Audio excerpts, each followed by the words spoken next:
বেশ, সব ঠিকঠাক। তাহলে চলো শুরু করব।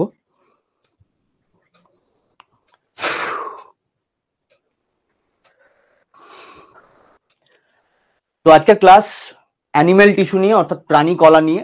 এটা এমন একটা টপিক জেনারেলি স্টুডেন্টদের ভয় লাগে, বুঝতে অসুবিধে হয়। তো আজকের ক্লাসটা যারা নার্সিং এর এন্ট্রান্স দিতে চলেছে, এনএম জিএনএম এবং জেনপাস যারা দিতে চলেছে তাদের জন্য এই ক্লাসটা প্রয়োজনীয়। যারা নিট দেবে, যারা এসএসসি দেবে, যারা আরআরবি এনটিপিসি দেবে, অর্থাৎ যে কোনো কম্পিটিটিভ এক্সামের জন্য আজকের এই অ্যানিমেল টিস্যুর ক্লাস আমি আশা করছি এবং আশা রাখছি সবার কাছে খুব ইফেক্টেবল হবে এবং সবার কাছে খুব সহজ হবে। যে জিনিসটা নিয়ে এতটা কমপ্লিকেটেড একটা ব্যাপার হয় অ্যানিমেল টিস্যু জেনারেলি সমস্ত স্টুডেন্টদের কাছে, তো আশা করছি সেটা অনেকটা সহজে আজকে সবার মাথাতে ঢোকাতে পারবো। তো একেবারে প্রথমেই বলে দিচ্ছি, যদি ক্লাসের শেষে পুরো ক্লাসটা করার পর যদি মনে হয় যে আলটিমেটলি তোমার কাছে অ্যানিমেল টিস্যুটা একদম জলের মতো সহজ হয়ে গেল, এর ভেতরে কোনো রকম এমন কোনো কনসেপ্ট নেই যেটা তোমার বুঝতে খুব একটা অসুবিধে হলো, তাহলে অবশ্যই ক্লাস কেমন লাগলো ক্লাসের শেষে জানিয়ে যেও। আশা করছি সবার পরিষ্কার শোনা যাচ্ছে এবং দেখা যাচ্ছে, কোনো রকম কোনো অসুবিধে নেই। তো ওয়েট করব, 1 মিনিট মতো একটু ওয়েট করব, সবাই জয়েন করে যাক, তারপর শুরু করব। সবাই জয়েন করে যাক, তারপর শুরু করব।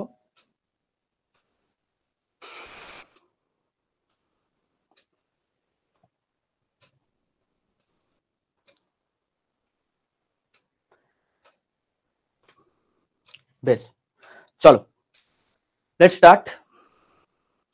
তো আজকে আমরা টিস্যু পড়বো। বেশ, আজকে আমরা টিস্যু পড়বো। তো টিস্যু বলতে অ্যাকচুয়ালি যেটা বোঝায়, একদম প্রথমে আমাকে সেটা জানতে হবে যে টিস্যু অ্যাকচুয়ালি জিনিসটা কি। তো আমাদের পুরো শরীরটা, অর্থাৎ যে কোনো একটা প্রাণীর পুরো শরীরটা গঠন হয়েছে অসংখ্য সেল দিয়ে। অসংখ্য সেল দিয়ে যে কোনো প্রাণীর পুরো শরীরটা গঠন হয়েছে। বেশ, তো টিস্যু আদতে অ্যাকচুয়ালি কি জিনিসটা দাঁড়ালো, যখন অসংখ্য সেল একটা জায়গাতে একটা গ্রুপ তৈরি করে। অর্থাৎ টিস্যু মানে আমরা এটাই বলবো যে group of cell, group of cell in our body. অর্থাৎ অসংখ্য সেল যখন একটা জায়গাতে কনজাংক্ট হয়ে একটা সেলের পুরো ব্রাঞ্চ তৈরি করে, তো সেটাকেই আমরা অ্যাকচুয়ালি বলি tissue. Cell is tissue is none other than tissue is none other than group of cell. অর্থাৎ অসংখ্য সেল যখন একটা জায়গাতে একটা গ্রুপ তৈরি করে, সেটাকেই আমরা বলি টিস্যু। টিস্যুর অ্যাকচুয়ালি ফরমেশন হওয়ার কারণ কি, বা এই যে অসংখ্য সেলগুলো একটা জায়গাতে জুড়ে জুড়ে টিস্যুকে তৈরি করলো, টিস্যু অ্যাকচুয়ালি তৈরি হওয়ার কারণ কি, বা টিস্যুর কি এমন গুরুত্ব রয়েছে যে কারণে এরকম ভাবে টিস্যু তৈরি হলো। টিস্যু প্রথমত এদের দুটো জিনিস কমন থাকে। প্রথম যে জিনিসটা কমন থাকে, এদের মধ্যে have a particular function, have a particular function. অর্থাৎ এদের প্রত্যেকের, অর্থাৎ প্রত্যেকটা টিস্যুর নির্দিষ্ট একটা কোনো না কোনো কাজ আছে, এবং হ্যাভ এ পার্টিকুলার স্ট্রাকচার।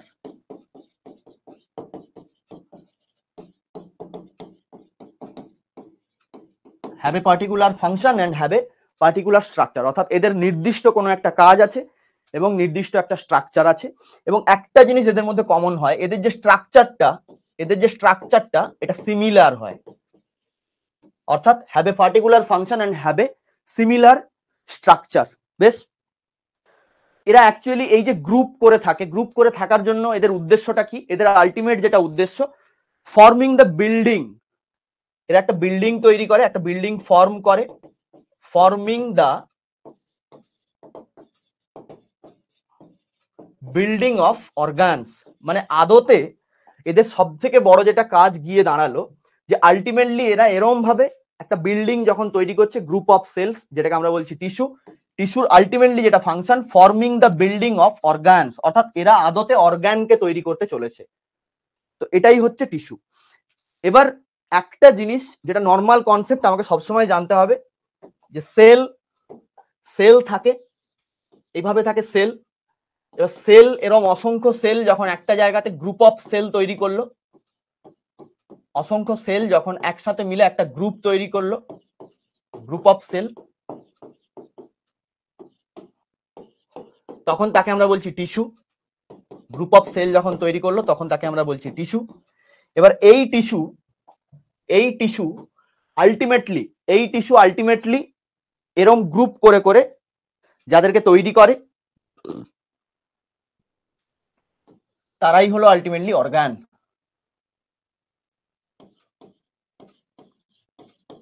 এই টিস্যু আলটিমেটলি গ্রুপ করে যাদেরকে তৈরি করে তারাই হলো অর্গান। তবে হ্যাঁ, টিস্যুর মধ্যে একটা ডিফারেন্সিয়েশন থাকতে পারে, অর্থাৎ ডিফারেন্ট টিস্যু হতে পারে, টিস্যু ডিফারেন্ট হতে পারে। তো এরম অসংখ্য টিস্যু মিলে একটা অর্গান তৈরি হলো এবং অর্গান থেকে আলটিমেটলি আমরা যেটা পাই, আমরা একটা সিস্টেম পাই। অর্গান থেকে আলটিমেটলি আমরা একটা সিস্টেম পাই যেটাকে আমরা বলি অর্গান সিস্টেম। তাহলে এইটুকু বেসিক জিনিসটা আমাকে মাথায় রাখতে হবে যে সেলগুলো যখন একটা জায়গাতে কনজাংক্ট হলো, একটা গ্রুপ অফ সেল মিলে কি তৈরি করলো, টিস্যুকে তৈরি করলো। টিস্যুর ডিফারেন্সিয়েশন থাকতে পারে। টিস্যু আলটিমেটলি কাকে তৈরি করে? টিস্যু আলটিমেটলি অর্গানকে তৈরি করে। অর্গানগুলো আবার একসাথে মিলে মিলে মিলে মিলে একটা অর্গান সিস্টেমকে তৈরি করে। অ্যাজ এ এক্সাম্পল যদি আমাকে দেখাতে হয়, তাহলে আমরা কাকে দেখবো? অ্যাজ এ এক্সাম্পল যদি আমাকে দেখাতে হয় তাহলে আমরা কাকে দেখবো? আমরা একটা এক্সাম্পল বলতে পারি যে এরম, তাহলে সেল গ্রুপ অফ সেল, সেখান থেকে ডিফারেন্ট টিস্যু তৈরি হলো, ডিফারেন্ট টিস্যু মিলে একটা অর্গানকে তৈরি করলো, অর্গান থেকে অর্গান সিস্টেম তৈরি করলো, যেটাকে আমরা বাংলাতে বলি তন্ত্র। অর্থাৎ আমরা যখনই একটা কিছু বলতে যাই, যে সাপোজ ধরো আমরা যদি রেচন তন্ত্রের কথা বলি, তাহলে আমরা কখনো বলি না আলাদা করে কিডনিকে বলি না, আলাদা করে গবিনিকে বলি না, বা আলাদা করে রেনাল টিউবিউলকে বলি না, আলাদা করে ইউরেথ্রাকে বলি না, আলাদা করে ব্লাডারকে বলি না, কাউকেই আমরা আলাদা করে বলি না। কিন্তু এরা প্রত্যেকেই একটা ডিফারেন্ট গ্ল্যান্ড, এতগুলো গ্ল্যান্ড মিলে, টিস্যু মিলে, সেল মিলে আলটিমেটলি যাকে তৈরি করছে সেটাই হচ্ছে সিস্টেম। অ্যাজ এ এক্সাম্পল যদি আমরা এক্সক্রিয়েটরি সিস্টেমকে দেখি, তাহলে এই আমাদের এক্সক্রিয়েটরি সিস্টেম, যার মধ্যে আমরা দুখানা কিডনি দেখতে পাবো, এখানে ভেনা ক্যাভা দেখতে পাবো, এটা aorta, renal vein, renal tubule, ultimately এটা ইউরিনারি ব্লাডার, এবং আলটিমেটলি যেটা ওপেনিং পার্টস যেটাকে আমরা বলছি ইউরেথ্রা, এবং এর ওপরেই আমরা অ্যাড্রিনাল গ্ল্যান্ডকেও দেখতে পাবো। তো বোঝা গেল আলটিমেটলি তন্ত্র কি বা সিস্টেম কিভাবে তৈরি হয়েছে, সেটা আশা করছি বোঝাতে পারলাম। বেশ, এবার আসি টিস্যুর পার্টস, অর্থাৎ টিস্যুকে কয় ভাগে ভাগ করা হয়েছে। দেখো মেইনলি আমরা যদি দেখি, টিস্যুকে মোট 4টা ভাগে ভাগ করে দেওয়া হয়েছে। একদম প্রথম যেটাকে বলা হচ্ছে এপিথেলিয়াল টিস্যু, অথবা তুমি বলতে পারো এপিথেলিয়াম, যেটাকে আমরা বাংলাতে বলছি আবরণী কলা। নেক্সট আছে কানেকটিভ টিস্যু। কানেকটিভ মানে কি? মানে কোনো কিছুকে কানেক্ট করছে। কানেকটিভ মানে কোনো কিছুকে কানেক্ট করছে, যেটাকে আমরা বলছি যোগকলা। নেক্সট আছে নিউরাল টিস্যু। নিউরাল মানে বুঝতে পারছো স্নায়ুর সাথে বা নার্ভের সাথে কানেকশন আছে, তাকে আমরা বলছি স্নায়ুকলা। নেক্সট আছে মাসেল বা মাসকুলার টিস্যু। মাসকুলার টিস্যু আদতে মাসেল ছাড়া আর কিছুই নয়, যেটাকে আমরা বাংলাতে বলছি পেশিকলা। বেশ, তাহলে অল ক্লিয়ার হলো। তাহলে একটা জিনিস আমাকে মাথায় রাখতে হবে, অর্গানস, যদি আমাকে অর্গান তৈরি করতে হয়, অর্গানের যে বিল্ডিং ব্লক, অর্থাৎ অর্গান গঠন হওয়ার জন্য আলটিমেটলি যে বিল্ডিং ব্লক গুলো, যে ধাপ স্তরগুলো আমার প্রয়োজন, all are the building blocks of organ. তাহলে এই যে আমরা এতগুলো টিস্যু দেখলাম, এরা আলটিমেটলি কি? এরা আলটিমেটলি একটা অর্গানের বিল্ডিং ব্লক হিসাবে কাজ করে। বাট একটা জিনিস আমাকে মনে রাখতে হয়, এখানে একটা ডিফারেন্সিয়েশন আছে। সাম টিস্যুস, কিছু এরম টিস্যু আছে যারা ডাইরেক্টলি গ্ল্যান্ডকে তৈরি করে। অর্থাৎ এরম অসংখ্য টিস্যু একসাথে মিলে আলটিমেটলি একটা গ্ল্যান্ডকে যখন তৈরি করে দেয়, একটা নির্দিষ্ট যখন গ্ল্যান্ড তৈরি করে এবং সেই গ্ল্যান্ডটা যখন আবার সেক্রেশন করে, তো এরম কিছু ডিফারেন্সিয়েশন দেখা যায়। সাম টিস্যুস মেক গ্ল্যান্ডস ডাইরেক্টলি, অর্থাৎ কিছু টিস্যু একসাথে জুড়ে একটা নির্দিষ্ট গ্রন্থি বা এক নির্দিষ্ট গ্ল্যান্ডকে তৈরি করলেও করতে পারে। বোঝা গেল ব্যাপারটা, যেটা বোঝালাম? ক্লিয়ার সবার? ক্লিয়ার? এখান পর্যন্ত কারোর কোনো কনফিউশন নেই? সবার ক্লিয়ার? যেটা বললাম সবার ক্লিয়ার? একটু জানিয়ে দাও, ক্লিয়ার সবার? কোথাও কোনো কনফিউশন নেই? ক্লিয়ার?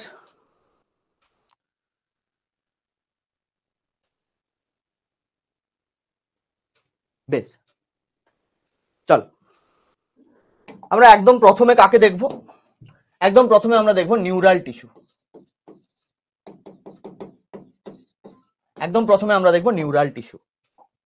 নিউরাল টিস্যু মানে কি? নিউরাল টিস্যু, এই কথাটার মধ্যে একদম প্রথমে আমাকে যাকে রাখতে হবে সে হচ্ছে নার্ভ। নিউরাল টিস্যু মানে এর ভেতরে নার্ভ থাকবে। বেশ, নার্ভ মানে কি? নার্ভ মানে সেখান থেকে পুরো নার্ভাস সিস্টেমটা তৈরি হবে। নিউরাল টিস্যু মানে আমাকে সবসময় মাথায় রাখতে হবে এটা নার্ভেরই ব্যাপার পুরোটাই, এবং তার ভেতরে অবভিয়াসলি নার্ভাস সিস্টেমটা ইনক্লুডিং রয়েছে।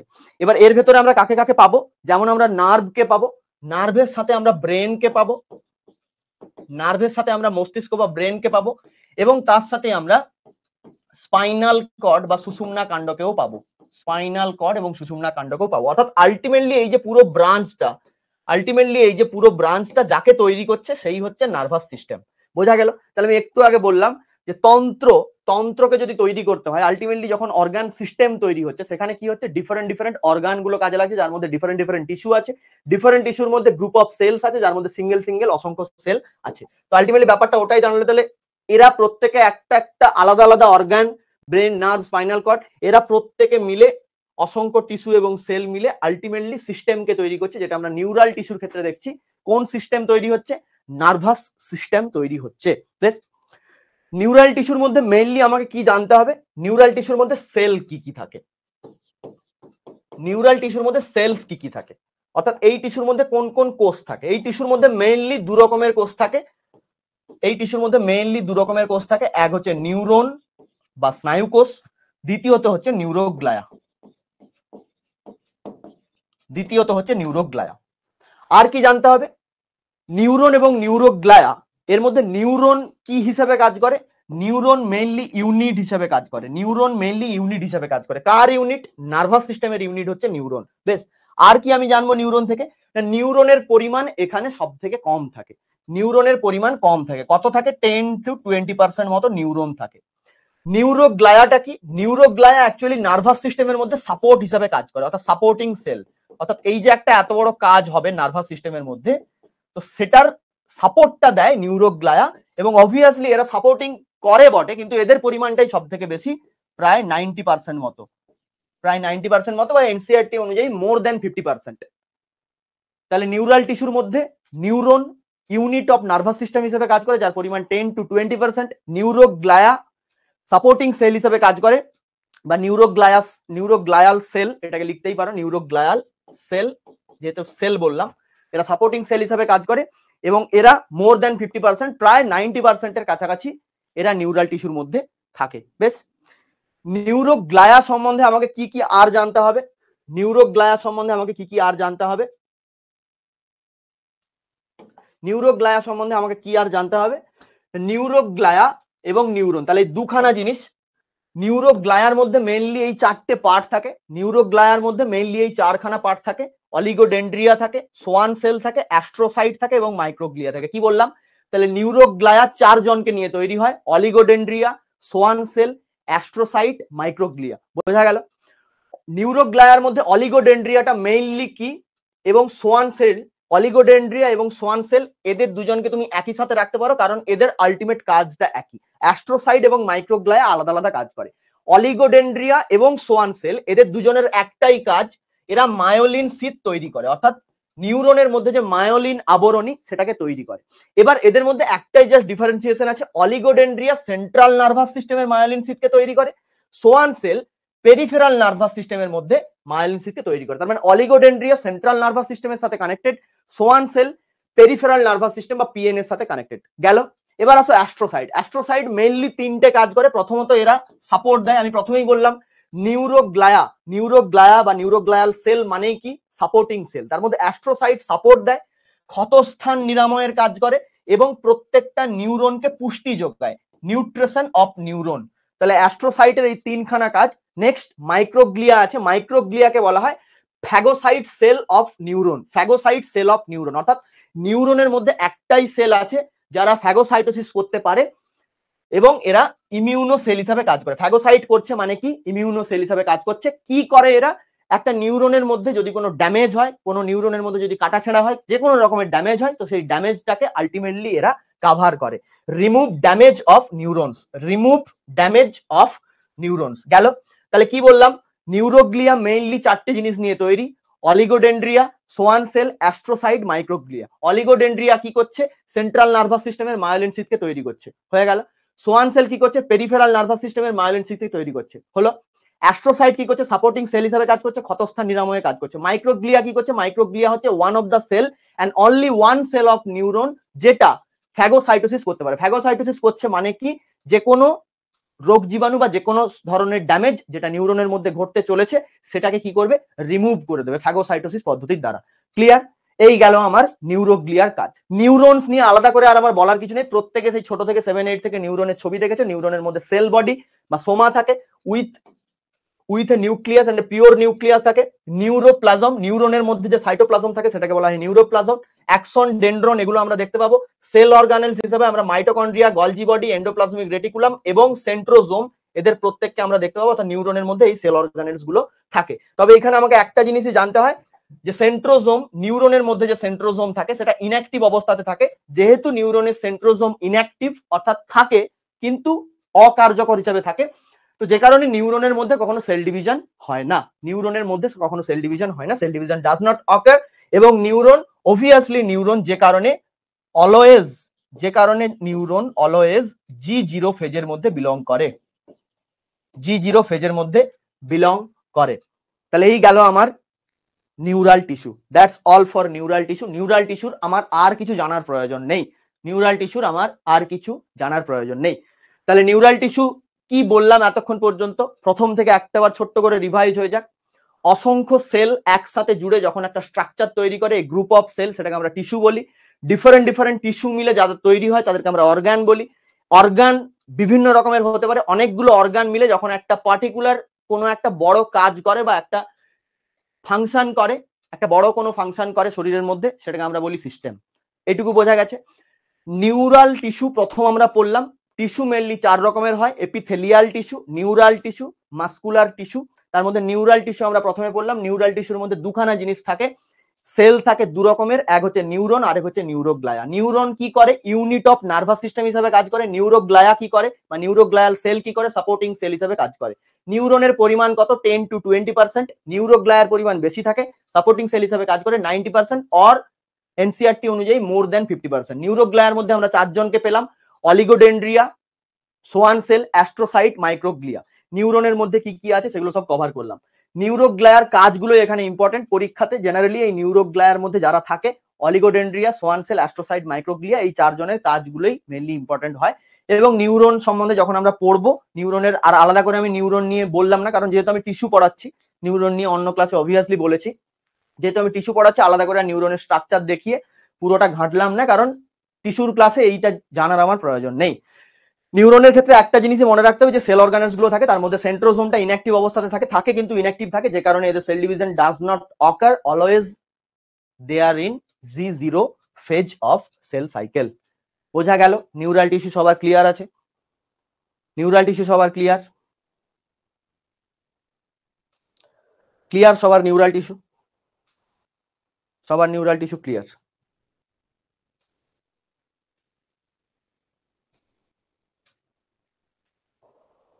ওকে, বেশ। এবার আমরা কি পড়বো? এবার আমরা পড়বো muscular tissue, muscle tissue.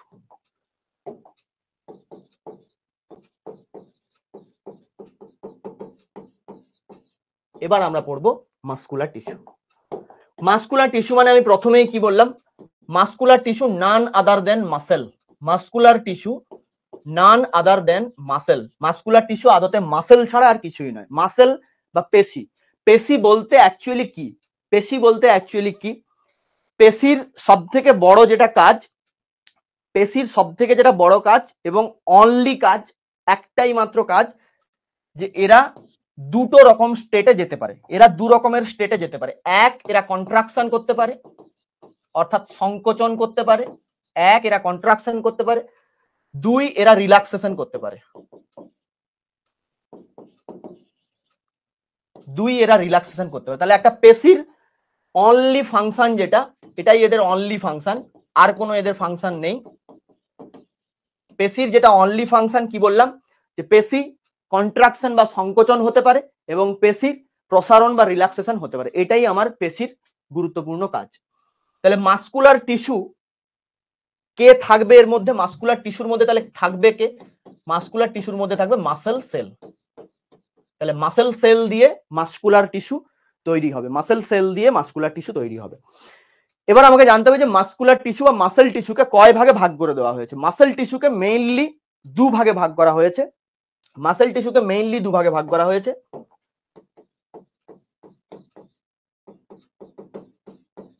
Muscle টিস্যুকে mainly দু ভাগে ভাগ করে দেওয়া হয়েছে। কি কি? কি কি?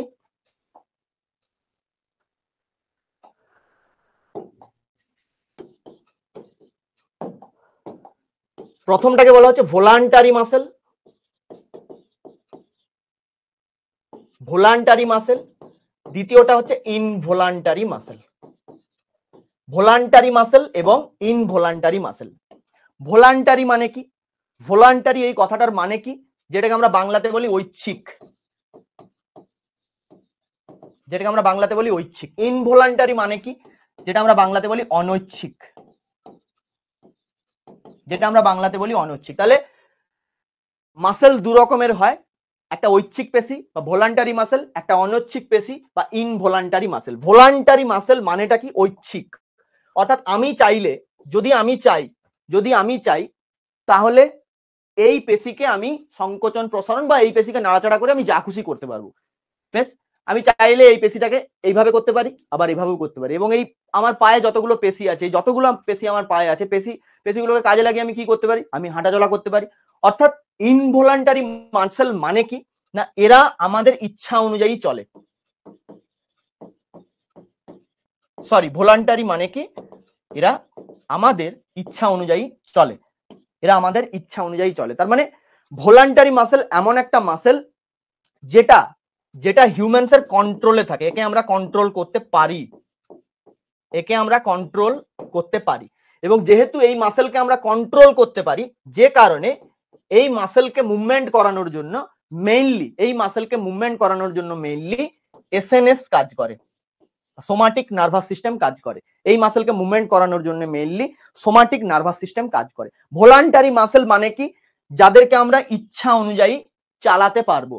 তাহলে আমার শরীরের মধ্যে যতগুলো পেশি আছে, খুব ভালো করে ভেবে দেখো, তোমার বা আমার শরীরের মধ্যে যতগুলো পেশি আছে, সেই পেশিগুলোকে আমি ইচ্ছা অনুযায়ী চালাতে তখনই পাচ্ছি যতক্ষণ পর্যন্ত ওই পেশিগুলো বোনের সাথে কানেক্ট আছে।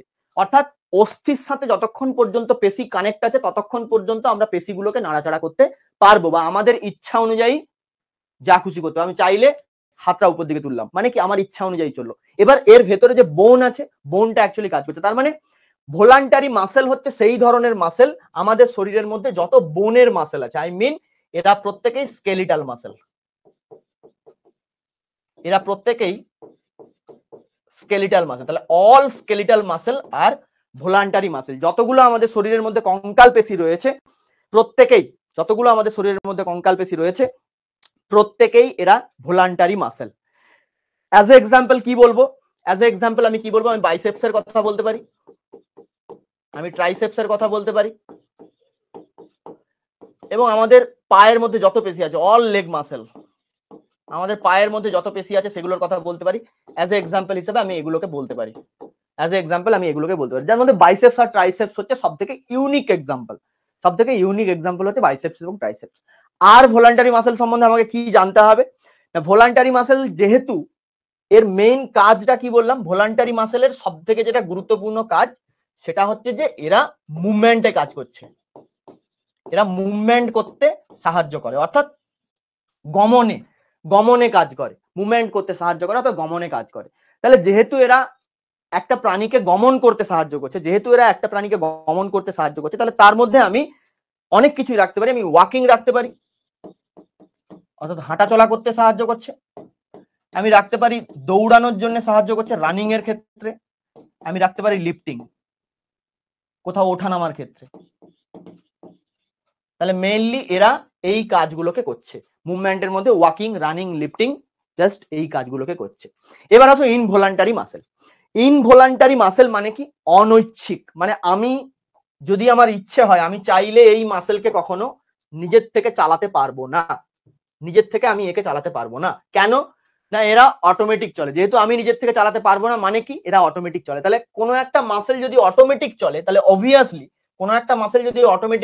অবভিয়াসলি সেটা অটোনমিক নার্ভাস সিস্টেম দ্বারা কন্ট্রোল হবে, সেটা অবভিয়াসলি অটোনমিক নার্ভাস সিস্টেম বা স্বয়ংক্রিয় স্নায়ুতন্ত্র, যারা নিজের থেকেই কাজ করে, তাদের দ্বারা কন্ট্রোল হবে। Involuntary muscle autonomic nervous system দ্বারা কন্ট্রোল হবে। তাহলে এটা আমাকে প্রথমে জানতে হবে। এবার ইনভলান্টারি মাসেলকে মেইনলি দুভাগে ভাগ করে দেওয়া হয়েছে। একটা হচ্ছে স্মুথ মাসেল, আর একটা হচ্ছে কার্ডিয়াক মাসেল। একটা স্মুথ মাসেল, একটা কার্ডিয়াক মাসেল। স্মুথ মাসেল মানে কি? স্মুথ মাসেল মানে হচ্ছে মসৃণ পেশি, আর কার্ডিয়াক মাসেল মানে কি? হৃদপেশি। স্মুথ মাসেল মানে হচ্ছে মসৃণ পেশি, কার্ডিয়াক মাসেল মানে হচ্ছে হৃদপেশি। এবার কি জানতে হবে? প্রথমে স্মুথ মাসেল সম্বন্ধে আমি জানবো। একদম প্রথম আমাকে যেটা জানতে হবে যে স্মুথ মাসেল কোথায় থাকে, স্মুথ মাসেল গুলো কোথায় থাকে। স্মুথ মাসেল মেইনলি আমাদের ইন্টারনাল অর্গান, আমাদের শরীরের মধ্যে যে ইন্টারনাল অর্গান গুলো রয়েছে,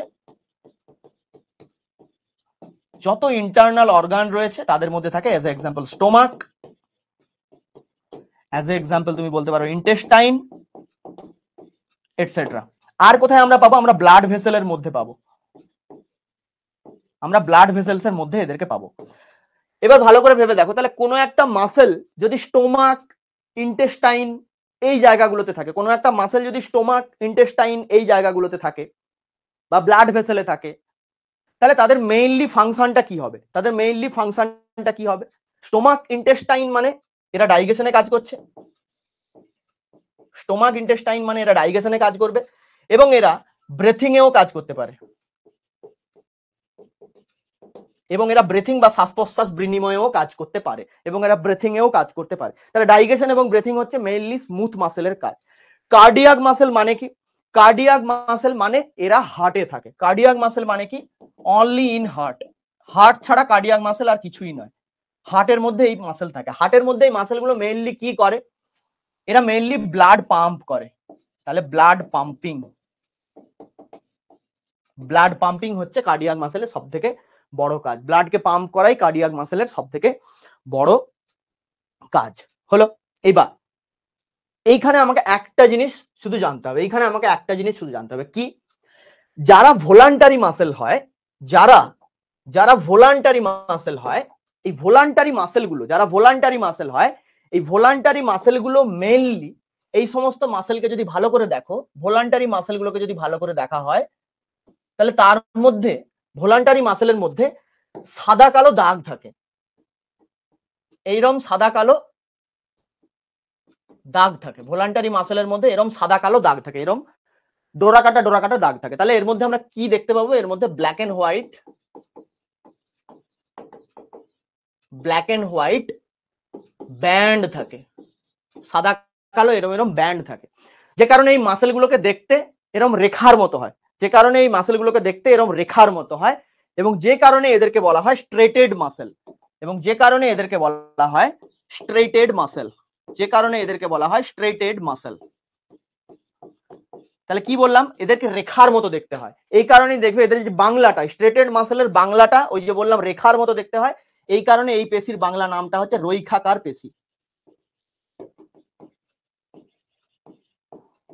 রৈখাকার পেশি হলো।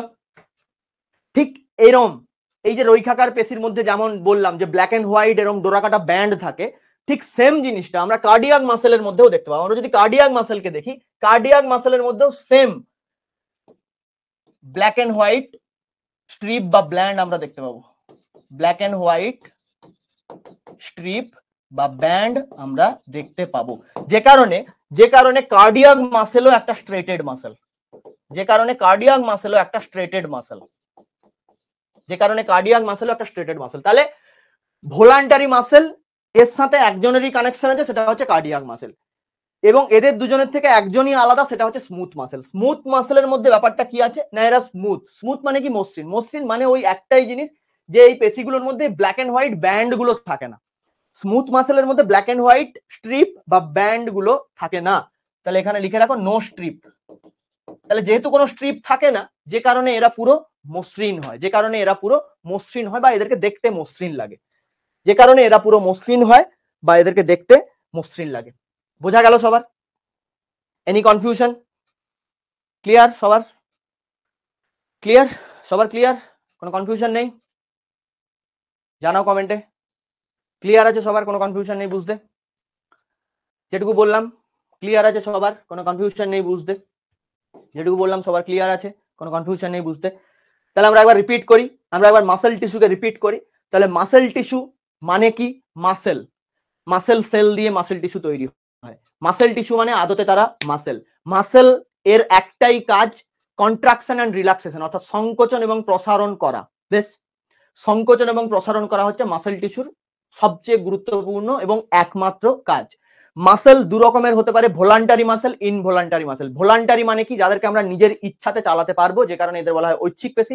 ইনভলান্টারি মানে এদেরকে আমরা নিজের ইচ্ছাতে চালাতে পারবো না, যে কারণে এদের আরেকটা নাম অর্থাৎ বাংলা নামটা হচ্ছে অনৈচ্ছিক পেশি। যে পেশিটাকে আমি নিজের ইচ্ছাতে চালাতে পারবো তাকে কন্ট্রোল করার জন্য আমার কাকে লাগবে? সোমাটিক নার্ভাস সিস্টেমকে লাগবে।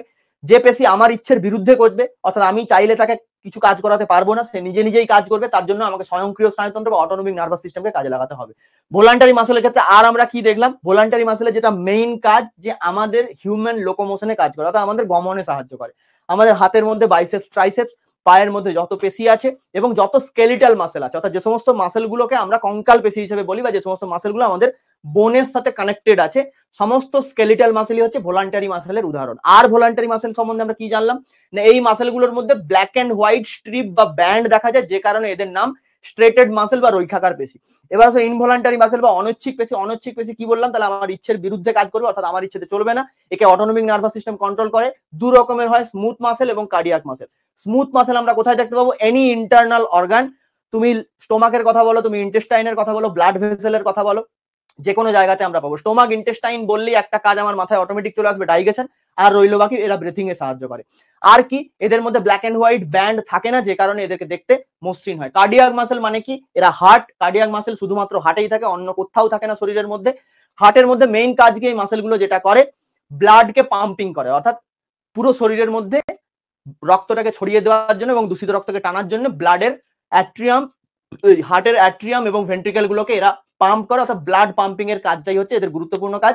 কার্ডিয়াক মাসেলের মধ্যে ভলান্টারি মাসেলের একটা বৈশিষ্ট্য আমরা দেখতে পাবো যে এদের মধ্যে ব্ল্যাক এন্ড হোয়াইট স্ট্রিপ বা ব্যান্ড দেখা যায় যে কারণে কার্ডিয়াক মাসেলও one type of striated muscle. That's all for muscle tissue. কোথাও কোনো কনফিউশন নেই আশা করছি? কোথাও কোনো কনফিউশন নেই? বেশ, এবার তাহলে ভলান্টারি এবং involuntary, voluntary muscle voluntary muscle এবং ইনভলান্টারি মাসেলকে যদি একটাবার দেখা হয়, একটাবার যদি রিভাইজ করা হয় ভলান্টারি এবং ইনভলান্টারিকে আরেকবার যদি রিভাইজ করা হয় তাহলে ভলান্টারিকে কে কন্ট্রোল করছে? সোমাটিক নার্ভাস সিস্টেম কন্ট্রোল করছে। স্মুথ মাসেলকে কে কন্ট্রোল করছে? অটোনমিক নার্ভাস সিস্টেমকে কন্ট্রোল করছে। কার্ডিয়াক মাসেল একেও অটোনমিক নার্ভাস সিস্টেম কন্ট্রোল করছে। ভলান্টারি মাসেলের মধ্যে কি বললাম না এরা মেইনলি স্কেলিটাল হয়, স্কেলিটাল মাসেল বা স্কেলিটন অ্যাটাচড উইথ বোন অর্থাৎ বোনের সাথে অ্যাটাচ থাকে, এটাই হচ্ছে এদের লোকেশন। স্মুথ মাসেলের লোকেশন কি কি বললাম? স্টোমাকের মধ্যে থাকতে পারে, ইন্টেস্টাইনের মধ্যে থাকতে পারে, ব্লাড ভেসেলের মধ্যে থাকতে পারে, ব্রঙ্কিওলের মধ্যে থাকতে পারে, ব্রঙ্কিওলের মধ্যে থাকতে পারে। কি কাজ করছে? স্টোমাক ইন্টেস্টাইন মানে ডাইজেশনে কাজ করছে, ব্লাড ভেসেল মানে গ্যাসের এক্সচেঞ্জে কাজ করবে, ব্রঙ্কিওল মানে ব্রেথিং বা শ্বাস প্রশ্বাস বিনিময়ে কাজ করবে। কার্ডিয়াক মাসেল কি বললাম? লোকেশন শুধুমাত্র এদের হার্টবিট করতে এবং ব্লাডকে পাম্প করতে, এই দুটো কাজই এরা করে। আর কি জানবো আমরা? এক্সাম্পল বাইসেপস ট্রাইসেপস হচ্ছে ভলান্টারি মাসেলের এক্সাম্পল। স্মুথ মাসেল বলেই দিলাম কোথায় কোথায় থাকে, কার্ডিয়াক মাসেল মানে হার্টে থাকে। বেশ, আর শুধু আমাকে একটা জিনিসই জানতে হবে, এই যে ছবিটা দেখতে পাচ্ছ ভলান্টারি মাসেলকে দেখতে এরম হয়, ভলান্টারি মাসেলকে দেখতে এরম হয়, এর ভেতরে এরম ডোরাকাটা ব্ল্যাক এন্ড হোয়াইট দাগ থাকে। আমি এখানে ব্যাকগ্রাউন্ডটা কালো আছে যে কারণে আমি ব্ল্যাক এন্ড হোয়াইট করতে পারলাম না, বাট এরম ডোরাকাটা দাগ থাকে। বেশ, এবার এই যে ভলান্টারি মাসেল অর্থাৎ ঐচ্ছিক পেশি, পাশাপাশি অবস্থিত এরম ঐচ্ছিক পেশিগুলোর মধ্যে একটা কানেকশন দেখা যায়, পাশাপাশি অবস্থিত এরম ঐচ্ছিক পেশিগুলোর মধ্যে আমরা এটা কানেকশন দেখতে পাবো। এই কানেকশন বা জাংশনকে আমরা কি বলবো? Neuromuscular junction. নিউরোমাস্কুলার জাংশন, এই কানেকশন বা জাংশনটার নাম কি? Neuromuscular junction. এটা খুব ইম্পর্টেন্ট, এটা খুব ইম্পর্টেন্ট। স্মুথ মাসেলের মধ্যে কি এরকম কিছু আমরা জাংশন দেখতে পাবো? অবভিয়াসলি জাংশন দেখতে পাবো। স্মুথ মাসেল সম্বন্ধে আরেকটা কি জানতে হবে? স্মুথ মাসেলের ছবিগুলোকে ভালো করে দেখো, এইরকম হয় স্মুথ মাসেলকে দেখতে, এইরকম। এদের যে এন্ডিং পয়েন্ট গুলো অর্থাৎ এই যে এই জায়গাগুলো এন্ডিং পয়েন্ট গুলো দেখো, এন্ডিং পয়েন্ট গুলো কেমন বলতো? লিনিয়ার এন্ড হয়, লিনিয়ার মানে সূচের মতো, যে কারণে এদের এই শেপ, এই যে স্মুথ মাসেলের যে এইরকম আকৃতির হয়, এই শেপটার জন্য একে বলা হয় ফিউজিফর্ম শেপ। অর্থাৎ মসৃণ পেশিকে দেখতে কেমন হয়? ফিউজিফর্ম শেপ, অর্থাৎ লিনিয়ার এন্ড এদের মধ্যে থাকে। কার্ডিয়াক মাসেলে আসো, কার্ডিয়াক মাসেল কি? কার্ডিয়াক মাসেল এইরকম হয় দেখতে, কার্ডিয়াক মাসেল গুলোকে, এবং এদের মধ্যেও দেখতে পাচ্ছ এই যে স্ট্রিপ আছে, ব্ল্যাক এন্ড হোয়াইট স্ট্রিপ দেখা যাচ্ছে, সাদা কালো স্ট্রিপ আছে, ডোরাকাটা দাগ আছে, এবং কার্ডিয়াক মাসেলের মধ্যেও একটা জাংশন থাকে, কার্ডিয়াক মাসেলের মধ্যেও একটা জাংশন থাকে, যাদেরকে আমরা কি বলবো? Intercalated disk. ইন্টারক্যালেটেড ডিস্ক এটাও খুব ইম্পর্টেন্ট, ইন্টারক্যালেটেড ডিস্ক এটাও খুব ইম্পর্টেন্ট। আর কি জানতে হবে? কার্ডিয়াক মাসেলের মধ্যে একটা স্পেসিফিক ব্যাপার থাকে, যত কার্ডিয়াক মাসেল আছে সবাই একসাথে কাজ করে। কখনো দেখেছো অ্যাট্রিয়াম একা একা কাজ করছে, ভেন্ট্রিকল কাজ করছে না, ভেন্ট্রিকল একা একা কাজ করছে, অ্যাট্রিয়াম কাজ করছে না? সমস্ত হৃদপেশি একসাথে কাজ করছে। কেন একসাথে কাজ করে? কারণ অ্যাট্রিয়াম এবং ভেন্ট্রিকেলকে একসাথে সংকোচন প্রসারণ হতে হবে। অ্যাট্রিয়াম এবং ভেন্ট্রিকেলকে একসাথে সংকোচন প্রসারণ হতে হবে। তো কার্ডিয়াক মাসেলের মধ্যে এই একটাই স্পেসিফিক্যাল বৈশিষ্ট্য দেখা যায় যে এরা একসাথে একটা টিম ওয়ার্ক বা ইউনিট ওয়ার্ক করে, অর্থাৎ সমস্ত মাসেল একসাথে একটা ইউনিট ওয়ার্কে কাজ করে। গেল? That's all for muscle tissue. That's all for muscle tissue. That's all for muscle tissue. Next. Next, connective tissue.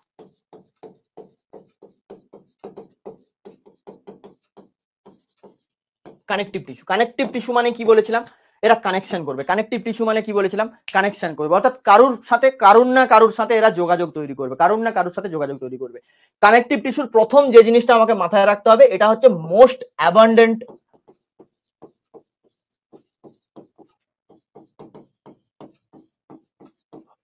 Abundant tissue of human body.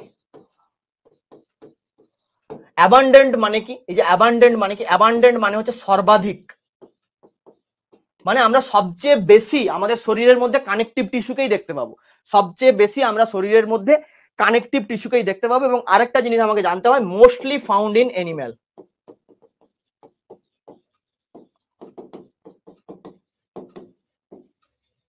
Mostly found in animals, এবং এই টিস্যুটাকেই আমরা একটা অ্যানিম্যালসের শরীরে সবচেয়ে বেশি পরিমাণে দেখতে পাবো। এই টিস্যুটাকেই আমরা একটা অ্যানিম্যালসের শরীরে সবচেয়ে বেশি পরিমাণে দেখতে পাবো। বেশ, কানেকটিভ টিস্যুর মধ্যে কি থাকে? আলটিমেটলি কানেকটিভ টিস্যুর মধ্যে কি কি থাকে? কানেকটিভ টিস্যু কি কি দিয়ে তৈরি হয়? কানেকটিভ টিস্যু দুখানা জিনিস নিয়ে তৈরি হয়। এর মধ্যে দুখানা জিনিস থাকে, কিছু থাকে সেলস, কিছু থাকে ফাইবার বা তন্তু। কিছু কোষ থাকে এবং কিছু ফাইবার বা তন্তু থাকে। কোষ কি কি থাকে এবং তন্তু কি কি থাকে এগুলো আমাকে জানতে হবে। কানেকটিভ টিস্যুর কোষের মধ্যে প্রথম সবচেয়ে গুরুত্বপূর্ণ যে কোষ, ফাইব্রোব্লাস্ট সেল।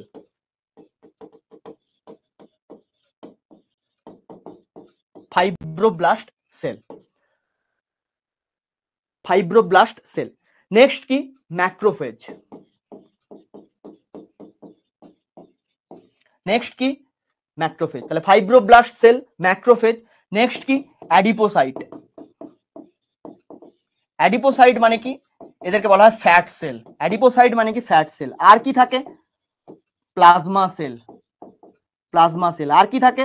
মাস্ট সেল বা মাস্ট কোষ। আর কি সেল থাকে? লিউকোসাইট। লিউকোসাইট। তাহলে সেলস এর মধ্যে আমরা এইগুলোকেই দেখতে পাবো, fibroblast cell, macrophage, adipocyte, plasma cell, mast cell, leukocyte. হলো। ফাইবারের মধ্যে আমরা কাকে দেখতে পাবো? ফাইবারের মধ্যে প্রথম আমরা পাবো কোলাজেন। ফাইবারের মধ্যে কোলাজেন, রেটিকুলিন এবং ইলাস্টিন।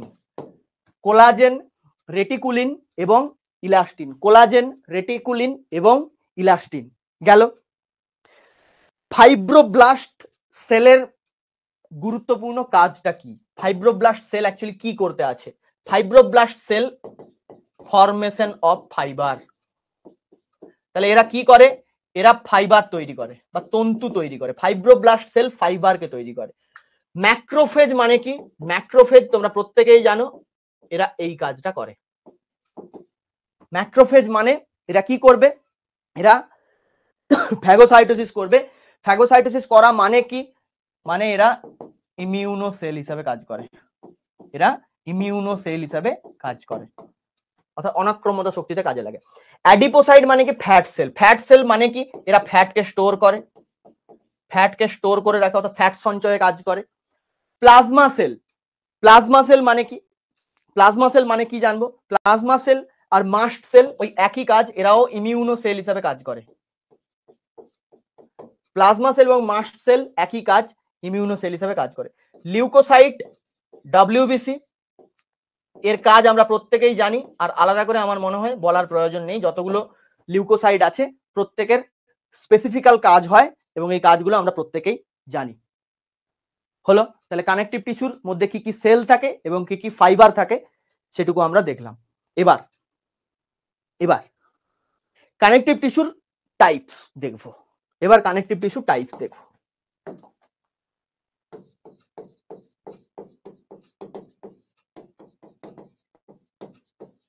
কানেকটিভ টিস্যুর আমরা টাইপস দেখবো। কানেকটিভ টিস্যুকে মেইনলি দুভাগে ভাগ করে দেওয়া হয়েছে। কানেকটিভ টিস্যুকে মেইনলি দুভাগে ভাগ করে দেওয়া হয়েছে। একটাকে বলা হয় প্রপার, আরেকটাকে বলা হয় স্পেশাল। একটা প্রপার কানেকটিভ টিস্যু, একটা special connective tissue. Proper connective tissue এবং স্পেশাল কানেকটিভ টিস্যু হলো। প্রপারকে দুভাগে ভাগ করে দেওয়া হয়েছে। প্রপারকে আবার দুভাগে ভাগ করা হয়েছে, একটা লুজ, একটা ডেন্স। একটা লুজ, একটা ডেন্স। লুজ মানে কি? লুজ মানে আমার মনে হয় আলাদা করে বলার প্রয়োজন নেই। লুজ মানে জানো, মানে আলগা থাকে। ডেন্স মানে কি? ডেন্স মানে একটু ঘনীভূত অবস্থায় থাকে বা ভালোভাবে এঁটে থাকে। তো লুজ আর ডেন্স। বেশ, তাহলে একদম প্রথমে কি দেখি? লুজ দেখি। লুজ কোথায় কোথায় থাকে আমাকে শুধু এইটুকুই জানতে হবে। দুটো জায়গা আমাকে জানতে হবে। প্রথম হচ্ছে অ্যারিওলার, যেটা স্কিনের নিচে থাকে, আর অ্যাডিপোসাইট। অ্যারিওলার আর অ্যাডিপোসাইট। অ্যারিওলারটা স্কিনের নিচে থাকে, অ্যাডিপোসাইট বা এটাকে তুমি অ্যাডিপোজ লিখতে পারো।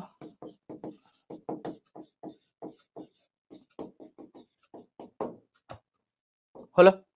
তাহলে লুজের আমাকে আর কিছু জানতে হবে না। লুজ মানে অ্যারিওলার, যারা স্কিনের নিচে থাকে, অ্যাডিপোজ ফ্যাটের ব্যাপার। হয়ে গেল। অ্যাডিপোজ হচ্ছে ফ্যাটের লেয়ার, অ্যারিওলার স্কিনের নিচের লেয়ারটা। এবার ডেন্সকে আবার দুভাগে ভাগ করে দেওয়া হয়েছে। একটা ইররেগুলার এবং একটা রেগুলার। ডেন্সকে আবার দুভাগে ভাগ করে দেওয়া হয়েছে, একটা ইররেগুলার আর একটা রেগুলার। একটা ইররেগুলার আর একটা রেগুলার। ইররেগুলার কোথায় পাবো? ইররেগুলার আমরা পাবো ডার্মিসের মধ্যে। ডার্মিস কোথায়? আমাদের স্কিন। তাহলে আমাদের স্কিনের যে ডার্মিস, তার তিনটে লেয়ার আছে। ডার্মিসের মেনলি তিনখানা লেয়ার হয়। তো ডার্মিসের তিনখানা লেয়ারের মধ্যে আমরা ইররেগুলার ডেন্সকে পাবো। রেগুলার ডেন্সকে আমাকে দুটো নামেই জানতে হবে। রেগুলারের মধ্যে দুখানা নাম জানতে হবে, একটা হচ্ছে টেন্ডন আর একটা লিগামেন্ট। রেগুলারের মধ্যে আমাকে দুখানা নামই জানতে হবে, একটা টেন্ডন আর একটা লিগামেন্ট। টেন্ডনটা কি করে? টেন্ডন বোন অর্থাৎ অস্থি এবং পেশিকে যুক্ত রাখে। আমি একটু আগে মাসেল টিস্যু পড়ানোর সময় বললাম যে মাসেলের সাথে যদি বোন না কানেক্ট থাকে তাহলে আমরা মাসেল নিয়ে কিছু করতে পারবো না। তো টেন্ডন ওই কাজটাই করে, বোনের সাথে একটা মাসেলকে কানেক্ট করে রাখে। এবার ভালো করে ভেবে দেখো, একটা বোনের সাথে একটা মাসেল কানেক্ট থাকবে, খুব ভালো কথা। কিন্তু আমাদের শরীরের মধ্যে অসংখ্য বোন আছে। ধরো আমার এই জায়গা থেকে এই জায়গা পর্যন্ত একটা বোন, এখানে একটা হাড়, আবার এখান থেকে এতটা পর্যন্ত একটা হাড়, আবার এখান থেকে আলাদা আলাদা হাড়ের পার্টস গুলো সব বেরিয়েছে, কার্পাল মেটাকার্পাল গুলো সব বেরিয়ে গেছে। তাহলে কেউ না কেউ তো থাকবে যে এই বোনটা তার সঙ্গে নিচের বোনটা, এই দুটো বোনের মধ্যে কানেকশন করে, তাহলে দুটো বোনকে কানেক্ট করে লিগামেন্ট। তাহলে এটা বোন প্লাস বোন, এদের মধ্যে কানেকশন তৈরি করে। হলো, হয়ে গেল। তাহলে প্রপার কানেকটিভ টিস্যু সম্বন্ধে আর আমার কিছু জানার নেই।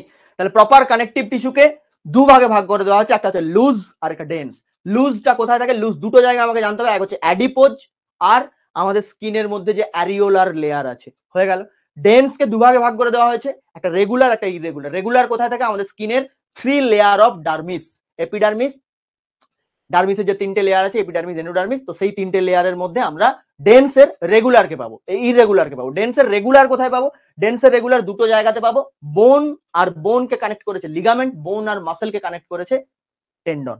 হয়ে গেল। এবার আমরা স্পেশাল কানেকটিভ টিস্যু দেখবো। স্পেশাল কানেকটিভ টিস্যুটা আলাদা করে দেখবো।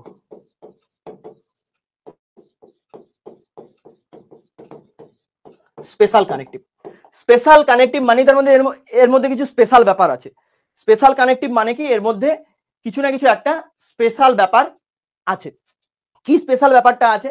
স্পেশাল কানেকটিভ টিস্যুকে দুভাগে ভাগ করে দেওয়া হয়েছে, একটা সলিড আর একটা লিকুইড।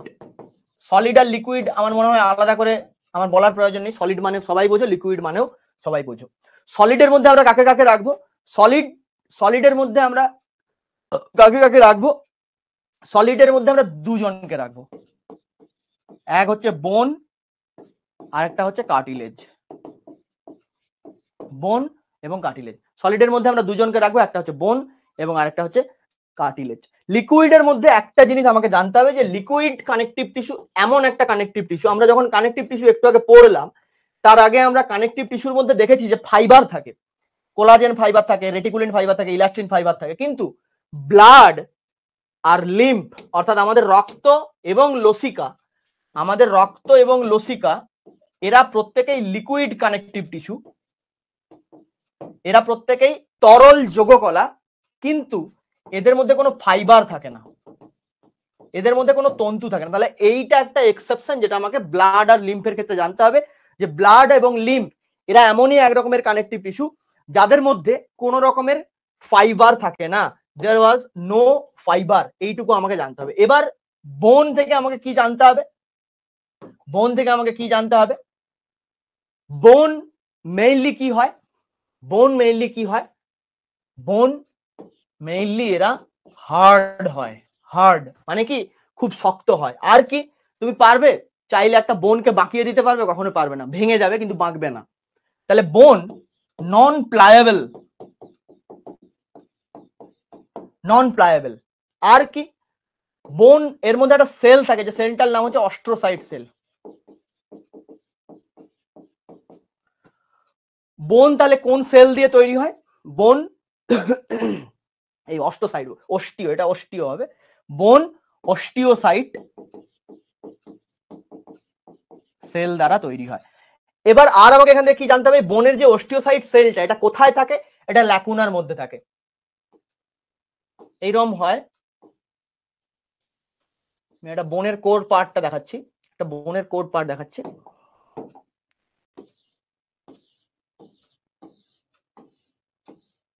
তো এর মধ্যে এরকম এগুলো থাকে, এগুলো হচ্ছে ল্যাকুনা। এই ল্যাকুনার মধ্যে অ্যাকচুয়ালি সেলগুলো থাকে, এই ল্যাকুনার মধ্যে অ্যাকচুয়ালি অস্ট্রোসাইট সেলগুলো থাকে। এই যে ল্যাকুনার মধ্যে অ্যাকচুয়ালি এই অস্ট্রোসাইট সেলগুলো থাকে। মাঝের জায়গাটা কি? মাঝের জায়গাটা হচ্ছে হারভেসিয়ান ক্যানাল। মাঝের যে স্পেসটা ওটাকে বলা হচ্ছে হারভেসিয়ান ক্যানাল। তাহলে অস্টিওসাইট সেলগুলো বোনের মধ্যে কোথায় থাকে? ল্যাকুনাতে থাকে, ল্যাকুনাতে থাকে। এটা আমাকে জানতে হবে। এবার চলে আসো কার্টিলেজ। কার্টিলেজ মানে কি? কার্টিলেজ এ যে সেলটা দ্বারা তৈরি, সেই সেলটার নাম হচ্ছে কন্ড্রোসাইট সেল। কন্ড্রোসাইট সেলটা যদি জিজ্ঞেস করে যে কার্টিলেজের মধ্যে কন্ড্রোসাইট সেল কোথায় থাকে, প্রেজেন্ট ইন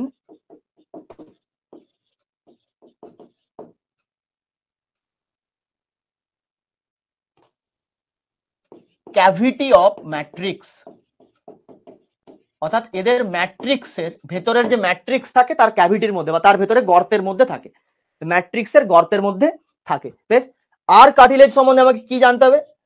বোন অস্থি দেখলাম যে খুব শক্ত, যাকে আমরা চাইলে বাঁকাতে পারবো না, কিন্তু কার্টিলেজ বা তরুণাস্থি একে চাইলে আমি বাঁকাতে পারবো। তাহলে এইটা সফট। বোন যেমন হার্ড, কার্টিলেজ হচ্ছে সফট, এবং বোনকে আমি বাঁকাতে পারছিলাম না মানে নন প্লায়েবল, এটা প্লায়েবল, এটা প্লায়েবল হলো, এটা প্লায়েবল হয়ে গেল। তাহলে এই গেল আমার স্পেশাল কানেকটিভ টিস্যু, এই গেল আমার স্পেশাল কানেকটিভ টিস্যু। আর কি জানবো এখান থেকে? একটা জিনিস শুধু এখান থেকে আর আমাকে জানতে হবে, বোন আর কার্টিলেজ, বোন এবং কার্টিলেজ এদের দুজনকে যদি আলাদা আলাদা করে দেখা হয় তাহলে বলেই দিলাম যে বোন কি? বোন খুব হার্ড হয় এবং নন প্লায়েবল হয়, যাকে আমরা নাড়াচড়া করতে পারবো না। As a example humerus, femur, যত লিম বোন আছে, প্লাস আমাদের যে কশেরুকা অর্থাৎ আমাদের যে ভার্টিব্রি, সব বোন দিয়ে তৈরি হয়েছে। কার্টিলেজ মানে কি বললাম? এরা নরম হয় এবং প্লায়েবল হয়, এদেরকে আমরা বেঁকাতে পারবো। কোথায় দেখা যায়? নাক এবং নাকের ডোগাতে, নোজ টিপ, কানের মধ্যে পিনাতে আমরা দেখতে পাবো। আর কার্টিলেজ কোথায় থাকে? যখন একটা হাড়, এটা একটা হাড় দেখো, এই যে হাড়ের যে শেষ প্রান্ত, একটা হাড় কোথাও না কোথাও গিয়ে তো শেষ হবে, শেষ প্রান্তের কাভার থাকে, শেষ প্রান্তের কাভার থাকে। অনেকেই চিকেন মাটন ফাটন খাও, খাওয়ার সময় ভালো করে দেখলে বুঝতেই পারবে যে কার্টিলেজ গুলো লেগে থাকে বোনের ওপরে, কার্টিলেজ বোনের এন্ডিং পয়েন্টে কার্টিলেজ গুলো লেগে থাকে। তাহলে কার্টিলেজ আর কোথায় থাকতে পারে? এন্ড অফ বোন। আর কোথায় কার্টিলেজ থাকতে পারে? এই যে আমাদের যে এতগুলো কশেরুকা আছে, আমাদের যে যতগুলো ভার্টিব্রি আছে, যতগুলো আমাদের ভার্টিব্রি আছে, তো ওই ভার্টিব্রি, ধরো এইটা একটা ভার্টিব্রি, এটা একটা ভার্টিব্রি, এটা আরেকটা ভার্টিব্রি, দুটো ভার্টিব্রির মাঝে, দুটো ভার্টিব্রির মাঝে, তাহলে ভার্টিব্রি গুলো আলটিমেটলি কি? কশেরুকা গুলো আলটিমেটলি কি? বোন। তাহলে বোন একটা জায়গাতে এসে শেষ হচ্ছে, যখনই শেষ হচ্ছে কে থাকবে তার উপরে কাভারিং হিসেবে? কার্টিলেজ থাকবে। তাহলে এই যে ইন্টার ভার্টিব্রাল জয়েন্ট, এগুলোকে বলা হয় ইন্টার ভার্টিব্রাল জয়েন্ট, অর্থাৎ দুটো ভার্টিব্রার মাঝখানে কার্টিলেজ থাকতে পারে। হয়ে গেল, হয়ে গেল, দুটো ভার্টিব্রার মাঝে কার্টিলেজ থাকতে পারে। বেশ, আর একটা এক্সট্রা জিনিস আমাকে জানতে হবে, কার্টিলেজ দু ধরনের হয়, কার্টিলেজ মেইনলি দু ধরনের হয়, একটা হচ্ছে হায়ালিন কার্টিলেজ, আরেকটা হচ্ছে ফাইব্রো কার্টিলেজ। কি বললাম? কার্টিলেজ দু ধরনের হয়, অর্থাৎ তরুণাস্থি দু রকমের হয়, একটা হায়ালিন তরুণাস্থি হয় আর একটা ফাইব্রো কার্টিলেজ হয়, হায়ালিন কার্টিলেজ এবং ফাইব্রো কার্টিলেজ। বেশ, হায়ালিন কার্টিলেজটা কি? প্রচন্ড পরিমাণে ফ্লেক্সিবল। হায়ালিন কার্টিলেজটা কি? প্রচন্ড পরিমাণে ফ্লেক্সিবল। তাহলে আমরা যখন অস্থি সন্ধিগুলো পড়ি, আমরা যখন স্কেলিটাল জয়েন্ট গুলো পড়ি, অস্থি সন্ধি, আমাদের শরীরের মধ্যে যতগুলো অস্থি সন্ধি আছে, তাহলে প্রত্যেকটা অস্থি সন্ধি কোথাও না কোথাও বোনের সাথে কানেক্ট আছে, অস্থির সাথেই অস্থি সন্ধি কানেক্ট থাকে, তাই না? অস্থির সাথেই অস্থি সন্ধি কানেক্ট থাকে। যেমন as example ball and socket, as example ball and socket, প্রত্যেক কমেন্টে জানিয়ে দাও, প্রত্যেকে জানো বল অ্যান্ড সকেট সন্ধি কোথায় থাকে, বল অ্যান্ড সকেট জয়েন্ট কোথায় থাকে। তাহলে সেখানে কোনো না কোনো একটা বোন আছে, একটা অস্থি আছে, অস্থি আছে বলেই অস্থি সন্ধিটা রয়েছে। তো ওইখানে আমাকে একটা জিনিস জানতে হবে, তাহলে হায়ালিন কার্টিলেজ হচ্ছে প্রচন্ড পরিমাণে ফ্লেক্সিবল। ফ্লেক্সিবল মানে কি? ফ্লেক্সিবল এই কারণে, ওই বোন, ওই যে অস্থি, ওই অস্থির জায়গাতে যে জয়েন্ট আছে, অর্থাৎ যে অস্থি সন্ধিটা আছে, সেই অস্থি সন্ধিটা যাতে ফ্লেক্সিবল হয়, অর্থাৎ অস্থি সন্ধিটা যাতে ইজিলি মুভ করতে পারে, ইজিলি যাতে মুভ করতে পারে, মুভমেন্ট অফ জয়েন্টসে হায়ালিন কার্টিলেজ পিওরলি হেল্প করে, কারণ এরা প্রচন্ড পরিমাণে ফ্লেক্সিবল হয়, এরা প্রচন্ড পরিমাণে ফ্লেক্সিবল হয়। বেশ, যেমন ধরো যে আমার এখানে, আমার কনুইতে একটা সন্ধি আছে, আমার কনুইতে একটা জয়েন্ট আছে, তাহলে কনুইয়ের জয়েন্টটা যদি ভালোভাবে ফ্লেক্সিবল না হয়, আমি যখন খুব তাড়াহুড়ো করে কাজ করছি, যেমন ধরো এই যে কথা বলছি, বিভিন্ন সময় আমার কনুই কখনো সোজা হচ্ছে, কখনো এরম হয়ে যাচ্ছে, হাত এই হচ্ছে ওই হচ্ছে, তাহলে এই জায়গাগুলোতে জয়েন্ট গুলো যত ফ্লেক্সিবল হবে, তত আমরা ঠিকঠাক ভাবে লোকোমোশনটাকে করতে পারবো, নাহলে তো আমরা কিছুই করতে পারবো না, আটকে যাবে। তুমি হাতকে এরম তুলতে যাবে, দেখবে এরম গিয়ে আটকে গেছে, কাজ করছে না। তো ওই যে ফ্লেক্সিবিলিটিটা, ওই ফ্লেক্সিবিলিটিটাই দেয় hyaline cartilage. Next fibro cartilage, তাহলে এটা বললাম জয়েন্টের। ফাইব্রো কার্টিলেজ, ফাইব্রো কার্টিলেজ মানে কি? এরা অতটাও ফ্লেক্সিবল নয়, তবে slightly flexible, slightly flexible, slightly flexible হয়। কভার অফ বোন, এইটা খুব গুরুত্বপূর্ণ, কভার অফ বোন, আমাদের বোন মানে আমাদের যে অস্থি, এর ওপর একটা কাভার থাকে, এর ওপর একটা কাভার থাকে, ওই কাভারটাকে তৈরি করে ফাইব্রো কার্টিলেজ, যেটা খালি চোখে অতটাও ভালোভাবে বোঝা যায় না, বাট যদি পুরনো অস্থি হয় তাহলে বোঝা যাবে, দেখলে বোঝা যায়। ফাইব্রো কার্টিলেজের একটা খুব গুরুত্বপূর্ণ কাজ আছে, যখন আমার শরীরে কোনো আঘাত লাগে, ধরো আমার এইটা, এটা আমার বোন, আমি পেনটা দিয়ে আমার হাড়টার উপরে এই মারলাম, এইভাবে মারলাম, তাহলে মারার সাথে সাথে, প্রত্যেকের হাতে পেন আছে, পেন দিয়ে একটু জোরে হাতে মারো, মারার সাথে সাথে দেখবে ব্যথাটা এলো, আসার কিছুক্ষণ পরে দেখবে ব্যথাটা উবে যায়। তুমি এই যে মারলে মারলে মানে তো এমন নয় যে 5 মিনিট ব্যথা চলবে, কয়েক সেকেন্ডের জন্য ব্যথাটা আসে, তারপরে উবে যায়। হঠাৎ করে চলতে চলতে ধরো আঁটুটা কোথাও একটা লেগে গেল, হঠাৎ করে তুমি চলছো বাড়ির মধ্যে, কোথাও একটা আঁটুটা লেগে গেছে, প্রচন্ড কনকন করে, কিন্তু খুব বেশিক্ষণ থাকে না, কিছুক্ষণ পরে দেখবে ঠিক হয়ে যায়, নেই ওটা আর। কেন না? ওই যে বাইরে থেকে আসা আঘাত, ওই আঘাতটাকে অ্যাবজর্ব করার জন্য থাকে ফাইব্রো কার্টিলেজ, অ্যাবজর্ব করে। কি অ্যাবজর্ব করে? বাইরে থেকে যদি কোনো শক আসে, বাইরে থেকে যদি কোনো স্ট্রেস আসে, সেগুলোকে সব অ্যাবজর্ব করে দেয়, যে কারণে বলা হয় এরা অ্যাজ এ কিউজিন হিসাবে কাজ করে, অর্থাৎ এরা বালিশের মতো কাজ করে, এরা বালিশের মতো কাজ। আমি যদি মাটিতে বসে থাকি, তাহলে মাটির নিচেটা শক্ত, একটু অসুবিধা হবে। এবার তোমাকে বলেছে, তুমি ধরো একটা কোথাও চেয়ারের উপরে বসে আছো, চেয়ারের উপরে বাবু হয়ে বসে আছো, তোমাকে বলেছে তুমি চেয়ার থেকে ওই বাবু হওয়া অবস্থাতে দুম করে নিচে পড়ে যাও, তো লাগবে, লাগবে না? কিন্তু ওই নিচে যদি একটা বড় বড় যদি একটা সোফা বা একটা বড় যদি বালিশ দেওয়া থাকে, এবার তোমাকে বলেছে তুমি চেয়ার থেকে বাবু হয়ে লাম মেরে নিচে পড়ে যাও, তুমি পড়ে যাবে, কারণ কি? তুমি জানো নিচে বালিশটা রাখা আছে, আমার কিন্তু লাগবে না। তো ওই কাজটাই এরা অ্যাকচুয়ালি করে, অর্থাৎ এরা বালিশের মতো কাজ করে বা কুজিন হিসাবে কাজ করে। বাস এইটুকুই আমাকে কার্টিলেজ সম্বন্ধে জানতে হবে। That's all for connective tissue, that's all for connective tissue. বোঝা গেল সবার? সবার বোঝা গেল? সবার বোঝা গেল? That's all for connective tissue. সবার বোঝা গেছে? বোঝা গেছে সবার? কোথাও কোনো অসুবিধা নেই? কোথাও কোনো অসুবিধা নেই? বলো, কোথাও কোনো অসুবিধা নেই?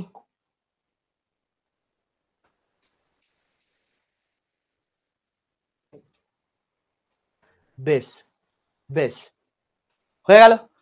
লাস্ট, আজকের ক্লাসের লাস্ট টপিক এপিথেলিয়াল টিস্যু। আজকের ক্লাসের লাস্ট টপিক এপিথেলিয়াল টিস্যু। আজকের ক্লাসের লাস্ট টপিক এপিথেলিয়াল টিস্যু, যেটা আমরা 5 থেকে 10 মিনিটের মধ্যে শেষ করবো। আমি প্রথমে বলে দিয়েছিলাম যে আমি খুব বেশিক্ষণ ক্লাস নেব না, কারণ আমার খুব বেশিক্ষণ ক্লাসের প্রয়োজন হয় না। আমি যেটুকু লাগবে, যেটুকু একটা স্টুডেন্টের কনসেপ্ট দেওয়ার প্রয়োজন, আমার সেইটুকুই পড়াতে হয়। অতিরিক্ত পড়ানোর আমার কোনো প্রয়োজনও হয় না। এইটা পড়ানোর জন্য 1 ঘন্টা এর বেশি সময় লাগা উচিত নয় বলে আমি মনে করি। একটা সামান্য অ্যানিমেল টিস্যু পড়াতে যদি দেখি বিভিন্ন মানে বহু জায়গাতে আমি এরকম দেখেছি, কে 2.5 ঘন্টা ক্লাস করছে, কে 3 ঘন্টা ক্লাস। একটা সামান্য অ্যানিমেল টিস্যু পড়াবে, তাকে নিয়ে 3 ঘন্টার ম্যারাথন চলছে। কি পড়ায় আমি সেটাই বুঝতে পারি না। কি পড়ায় যে নাকি আদলামো করে আমি সেটাই বুঝতে পারি না, জানি না কি ব্যাপার। এপিথেলিয়াল টিস্যু, এপিথেলিয়াল টিস্যু সম্বন্ধে আমাকে একদম প্রথমে কি জানতে হবে, যেটা সব থেকে গুরুত্বপূর্ণ পয়েন্ট। এপিথেলিয়াল টিস্যু, টিস্যু মানে কি? সেল দিয়ে তৈরি হবে। এপিথেলিয়াল টিস্যুর সেলগুলো একদিকে লেগে থাকে, আরেকদিকে খোলা থাকে। একদিকে লেগে থাকে, আরেকদিকে খোলা থাকে। ধরো এইটা এপিথেলিয়াল টিস্যুর একটা সেল, এইটা এপিথেলিয়াল টিস্যুর একটা সেল। এই সেলটা এইভাবে একদিকে লেগে থাকবে, আরেকদিকে খোলা। দেখো একদিকে লেগে আছে, কিন্তু এই যে এই দিকটা খোলা, সুচলো দিকটা দেখো খোলা। তো ওটাই আমাকে জানতে হবে। এদের সেলগুলো একদিকে আটকে থাকে, অর্থাৎ একদিকে অ্যাটাচ থাকে, অপর দিকটা খোলা থাকে। অপর দিকটা খোলা থাকে মানে one side attach, opposite side free surface. Opposite side free surface কেন? এবার আমাকে জানতে হবে ফ্রি সারফেসটা অ্যাকচুয়ালি কেন থাকে। এই ফ্রি সারফেসে বডি ফ্লুইড থাকতে পারে, কোনো ক্যাভিটি বা গহ্বর থাকতে পারে, অথবা এনভায়রনমেন্ট মানে খোলা হাওয়া পরিবেশ থাকতে পারে, অথবা এনভায়রনমেন্ট খোলা হাওয়া বা পরিবেশ থাকতে পারে। এবার এক্সাম্পল দিয়ে বোঝাই। এই যে আমার চামড়া, এই যে আমার যে ত্বক, ত্বক কি? স্কিন কি? স্কিন একটা অর্গান। কিন্তু এই দেখো স্কিনের ওপরে এপিথেলিয়াল টিস্যু আছে। এপিথেলিয়াল টিস্যুর উপরে দেখো যে রোম গুলো আছে। প্রত্যেকেরই শরীরের স্কিনের উপরে রোম আছে। রোমের বাইরে আর কিছু আছে? তাহলে দেখো এপিথেলিয়াল টিস্যু সেলগুলো ভেতরের দিকে লেগে আছে, বাইরের দিকে কি কোথাও লেগে আছে? বাইরের দিক তো খোলা, কিছু নেই। মানে কি? এনভায়রনমেন্ট হাওয়া আছে, ওটাই এখানে লেখা আছে এনভায়রনমেন্ট। তাহলে এই যে দেখো টিস্যু, এই সেলগুলোকে দেখো, তাহলে এইভাবে সেলগুলো আছে। 1 নম্বর সেল, 2 নম্বর সেল, 3 নম্বর সেল, 4 নম্বর সেল। সেলের উপরে রোম গুলো আছে, যেমন আমি দেখালাম আমার হাতের রোম গুলো আছে। বাইরের দিকটা দেখো ওপেন স্পেস, যেখানে এনভায়রনমেন্ট আছে। বোঝা গেল এটা? অ্যাজ এ এক্সাম্পল আরো একটা দেখাচ্ছি। দেখো ব্লাড ভেসেল। ব্লাড ভেসেল মানে কি? ব্লাড ভেসেলের মধ্য দিয়ে কে যাবে? ব্লাড ভেসেলের মধ্য দিয়ে ব্লাড যাবে। ব্লাড ভেসেলের মধ্য দিয়ে ব্লাড যাবে। তাহলে ব্লাড ভেসেলটা এরকম দেখতে হয়, যার দুদিকেই দেখো সেল আছে, দুদিকেই সেল, এদিকে সেল আছে এবং এই দিকটাতেও সেল আছে, কিন্তু মাঝখানটা দেখো খালি। তাহলে এইদিকে যে সেলগুলো আছে তারা একটা জায়গাতে অ্যাটাচ আছে, আবার এইদিকে যে সেলগুলো আছে তারাও একটা জায়গাতে অ্যাটাচ আছে, কিন্তু মাঝখানটা খালি। তাহলে প্রত্যেকটা সেল একদিকে অ্যাটাচ, আরেকদিকে খালি। খালি কেন? না ওই মাঝখান দিয়ে ব্লাড যাবে, মাঝখান দিয়ে ব্লাডটা যাবে, এই জন্য খালি। তাহলে কি? এই যে বডি ফ্লুইড লিখেছিলাম, ব্লাডটা কি? Blood is one type of body fluid. তাহলে বডি ফ্লুইড যাবে। বোঝা গেল? বোঝা গেল? বোঝা গেল? নেক্সট, এবার এবার কি জানবো? এবার কি জানবো? তাহলে এপিথেলিয়াল টিস্যুর ক্ষেত্রে আমি কি বললাম? যে এপিথেলিয়াল টিস্যুর একদিক লেগে থাকে, আরেক দিক খোলা থাকে। একদিক লেগে থাকে, আরেক দিক খোলা থাকে। তাহলে এপিথেলিয়াল টিস্যুর একদিক লেগে থাকে, আরেক দিক খোলা থাকে। সাপোজ ধরো এটা একটা টিস্যু, টিস্যুর মধ্যে আমি 3টে সেলকে নিয়েছি, এরকম সেলগুলো আছে, এরকম সেলগুলো আছে। তাহলে দেখো সেলগুলোর একটা দিক অ্যাটাচ আছে। কোন দিকটা অ্যাটাচ আছে? এই দিকটা অ্যাটাচ আছে, নিচের দিকটা অ্যাটাচ আছে, তাই না? সেলগুলোর নিচের দিকটা অ্যাটাচ আছে, কিন্তু ওপরের দিকটা কি? এই দিকটা খালি, ফ্রি। এই দিকটা ফ্রি সারফেস, এই দিকটা ফ্রি সারফেস। এবার আমাকে এখান থেকে দুখানা জিনিস জানতে হয়।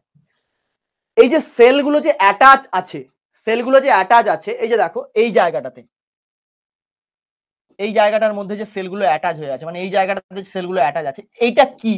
তাহলে এখানে কেউ না কেউ তো থাকে যার উপরে সেলগুলো অ্যাটাচ থাকে।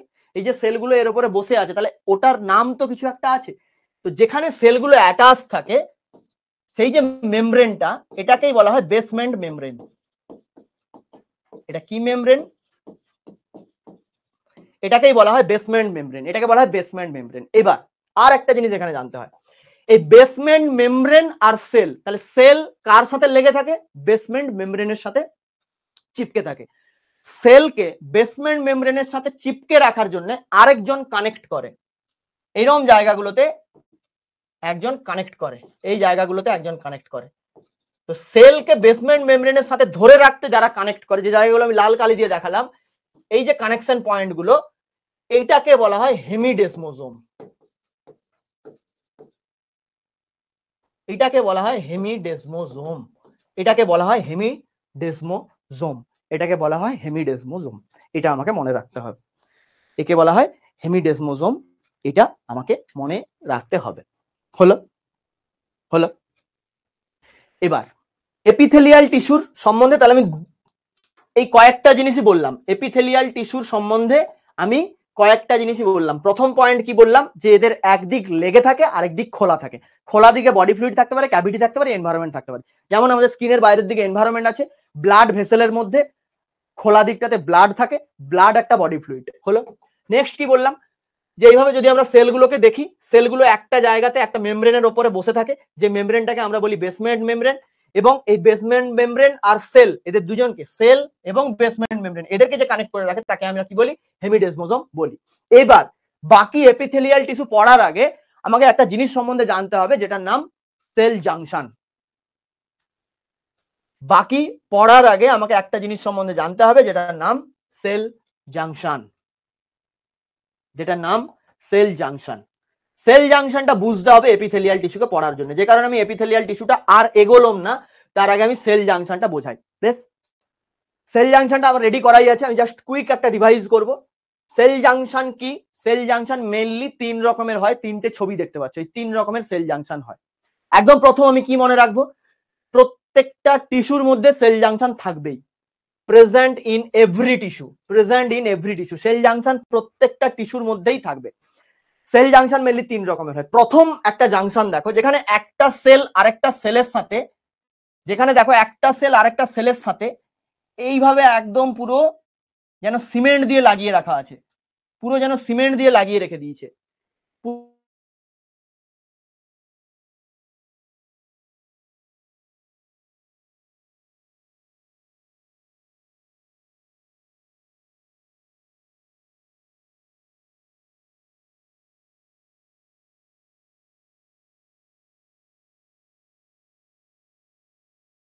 সিমেন্ট দিয়ে তুমি দুটো ইটকে একসাথে গেঁথে দিতে পারবে, বা দুটো ইটকে একসাথে চিপকে রাখতে পারবে। দুটো সেলকে একসাথে চিপকে রাখার জন্য ওখানেও একটা সিমেন্টিং কাজ করে, যে সিমেন্টিংটা একটা জাংশন করে। এর নাম কি? এর নাম হচ্ছে অ্যাডহেরিং জাংশন। অ্যাডহেরিং জাংশন, এর নাম হচ্ছে অ্যাডহেরিং জাংশন। এর নাম ADHERING, adhering junction. Adhering junction কি করে? এরা সেলকে কানেক্ট করে। হয়ে গেল। নেক্সট, এইরকম একটা জাংশন থাকে, যে জাংশনগুলোর মানে একদম পাকাপোক্ত, মানে এমন ভাবে জাংশন দেওয়া আছে যে কোন রকম জিনিস একটা সেল থেকে আরেকটা সেলে যেতে পারবে না। এমন ভাবে একটা বর্ডার দেওয়া আছে, কোন রকম জিনিস একটা সেল থেকে তার পাশের সেলে যেতে কোনোভাবেই পারবে না। I mean no leakage, no leakage, no leak. তাহলে একটা সেল থেকে আরেকটা সেলে কোনো কিছু যাবে না। No substance should leak one to another. এই ধরনের জাংশনগুলোকে বলা হয় টাইট জাংশন। এই ধরনের জাংশনগুলোকে বলা হয় টাইট জাংশন। আর আরেকটা জাংশন আছে, যেখানে একটা সেল থেকে আরেকটা সেলে বিভিন্ন মলিকিউল, সেটা স্মল মলিকিউল হতে পারে, বিগ মলিকিউলস হতে পারে, কোনো আয়ন, মানে আমাদের একটা সেল থেকে আরেকটা সেলে তো জিনিসপত্রগুলোকে ট্রান্সফার হতে হবে না, তবে তো আলটিমেটলি ডাইজেশনের পরে অ্যাবজর্পশনটা কমপ্লিট হবে। তো small molecule, big molecules, ions প্রত্যেকে একটা সেল থেকে আরেকটা সেল পর্যন্ত সেল টু সেল ট্রান্সফার হতে পারে। এই ধরনের জাংশনকে বলা হয় গ্যাপ জাংশন। এই ধরনের জাংশনকে বলা হয় গ্যাপ জাংশন। হলো, এই ধরনের জাংশনকে বলা হয় গ্যাপ জাংশন। এই ধরনের জাংশনকে বলা হয় গ্যাপ জাংশন। বোঝা গেল? সবকিছু ক্লিয়ার আছে, কোনো অসুবিধা নেই তো? ক্লিয়ার আছে সবকিছু, কোনো অসুবিধা নেই? Is there any problem? কিছু কি প্রবলেম হচ্ছে দেখতে বা শুনতে? কিছু অসুবিধা হচ্ছে? দেখা যাচ্ছে না? দেখা যাচ্ছে না? তাহলে আমি প্রথম বললাম অ্যাডহেরিং জাংশন কি না? অ্যাডহেরিং জাংশন হচ্ছে সেই জাংশন যেখানে এক অ্যাডহেরিং জাংশন হচ্ছে সেই জাংশন। সেল জাংশন তিন রকমের, আমি এটা একবার রিপিট করে দিচ্ছি মুখে মুখে। সেল জাংশন তিন রকমের হয়। কি থাকে তার মধ্যে? প্রত্যেকটা টিস্যুর মধ্যে সেল জাংশন থাকে। প্রথম একটা সেল জাংশন আমরা দেখলাম যেখানে একটা সেল আরেকটা সেলের সঙ্গে সিমেন্টিং করা থাকে, মানে একদম কঠিন ভাবে কানেক্ট করা থাকে যাতে একটা সেল আরেকটা সেলের সাথে কানেক্ট থাকতে পারে, সেখানে একটা জাংশন থাকে যেটাকে আমরা কি বলি? Adhering junction. অ্যাডহেরিং জাংশনের কাজ কি? দুটো সেলকে একসাথে কানেক্ট করে রাখা বাই সিমেন্টিং। ঠিক সিমেন্ট যেমন দুটো ইঁটকে কানেক্ট করে রাখে, ঠিক দুটো সেলকে কানেক্ট করে রাখার জন্য সিমেন্টিং করার জন্য অ্যাডহেরিং জাংশন থাকে। দু নম্বরে আমরা কি দেখলাম? এমন একটা জাংশন আছে বা এমন একটা বর্ডার আছে যে একটা সেল থেকে আরেকটা সেলে কোনো কিছু যেতে দেবে না। একটা সেল থেকে আরেকটা সেলে সে আয়নস হোক, মলিকিউলস হোক, যাই হোক না কেন, কোনো কিছু ট্রান্সফার হতে দেবে না। এটাকে আমরা কি বললাম? যেহেতু ট্রান্সফার হতে দিচ্ছে না, প্রচুর স্ট্রিক্ট, ইটস টাইট জাংশন, যেখানে নো লিকেজ, লিক প্রুফ হয়ে গেল। নেক্সট আমরা আরেকটা দেখলাম যেখানে একটা সেল আরেকটা তার পাশের সেলের সাথে একটা চ্যানেল তৈরি করে, যেখানে একটা সেল আরেকটা তার পাশের সেলের সাথে এই যে দেখো একটা চ্যানেল তৈরি করে রেখেছে, একটা চ্যানেল তৈরি করে রেখেছে, একটা বড় চ্যানেল তৈরি, একটা পাইপের মতো লাগানো থাকে। কেন না? একটা সেল থেকে আরেকটা সেলে সমস্ত মলিকিউল, সেটা small molecules either big molecules, সবাই যে কোনো আয়নস যাতে একটা সেল থেকে আরেকটা সেলে ট্রান্সফার হতে পারে। তো সেল টু সেল ট্রান্সফার করার জন্য যে জাংশন কাজ করে সেটা হচ্ছে গ্যাপ জাংশন। হয়ে গেল? সেটা হচ্ছে গ্যাপ জাংশন। হলো? তাহলে সেল জাংশনটা বোঝা গেল? সেল জাংশনটা বোঝা গেল? বেশ, সেল জাংশনটা বোঝা গেল? বেশ। এবার এপিথেলিয়াল টিস্যুতে চলো।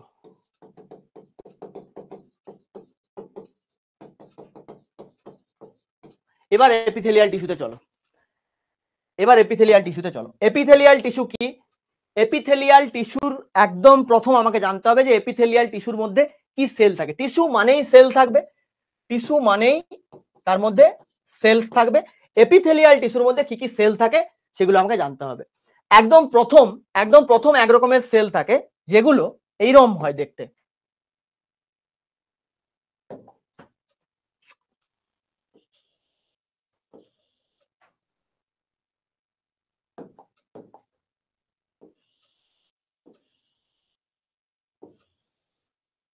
যে সেলগুলোকে দেখতে এরম হয়, এবং এই সেলের ভেতরে যে নিউক্লিয়াসগুলো এরম লিনিয়ার হয় বা ফ্ল্যাট হয়। সেলের ভেতরে নিউক্লিয়াসগুলো ফ্ল্যাট হয়। ভালো করে দেখো সেলটাকে। এপিথেলিয়াল টিস্যুর মধ্যে এইরকম একটা সেল থাকে যে সেলগুলো এইরকম দেখতে হয়, এবং সেলের ভেতরে যে নিউক্লিয়াসগুলো, সেলগুলোকে এরম দেখতে হয়, এবং সেলের ভেতরে যে নিউক্লিয়াসগুলো এরম ফ্ল্যাট হয়। বোঝা গেছে? একটু বড় করে আঁকলাম যাতে বোঝা যায়। এই ধরনের যে সেলগুলো থাকে এগুলোকে বলা হয় স্কোয়ামাস এপিথেলিয়াম সেল। কি সেল? এই সেলগুলোর নাম কি বললাম? এগুলোকে বলা হয় স্কোয়ামাস এপিথেলিয়াম বা epithelial cell. Squamous epithelial cell. Next 2 নম্বরে একটা সেল আমাকে জানতে হবে। কিছু সেল থাকে যেগুলোকে কিউবের মতো দেখতে হয়, এবং যার নিউক্লিয়াসটা এরকম গোল হয়। কিছু সেল থাকে যাকে কিউবের মতো দেখতে হয়, কিউব প্রত্যেকেই দেখেছো, যার নিউক্লিয়াসটা গোল হয়। একে কি বলা হয়? একে বলা হয় কিউবয়েডাল।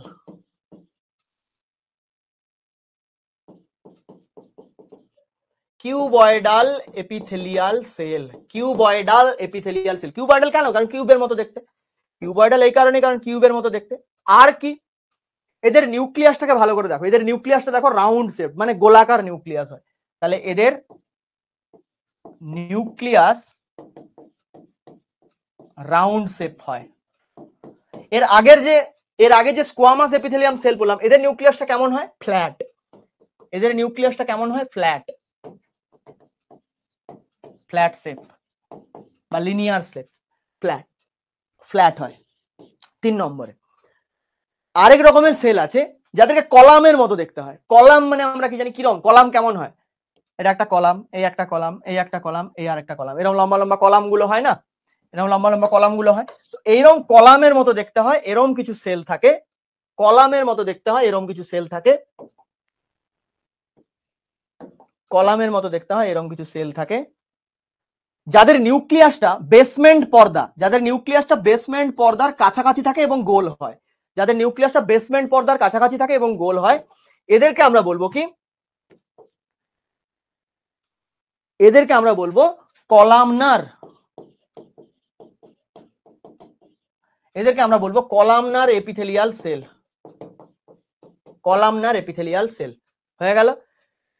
এদের নিউক্লিয়াসটা কোথায় থাকে? নিউক্লিয়াসটা বেসমেন্ট, নিউক্লিয়াস বেসমেন্ট, বেসমেন্ট মেমব্রেনের কাছে থাকে। Locate near the basement membrane, locate near the basement membrane. হয়ে গেল। নেক্সট, নেক্সট এবার এবার টিস্যুতে আলটিমেটলি ঢুকবো। তাহলে এপিথেলিয়াল টিস্যু 3 ধরনের সেল নিয়ে তৈরি হতে পারে। এক ধরনের সেলগুলো এরকম লম্বা লম্বা হয়, যাদের ভেতরে নিউক্লিয়াসটা ফ্ল্যাট শেপ হয়, যেগুলোকে আমরা বলি স্কোয়ামাস এপিথেলিয়াম সেল।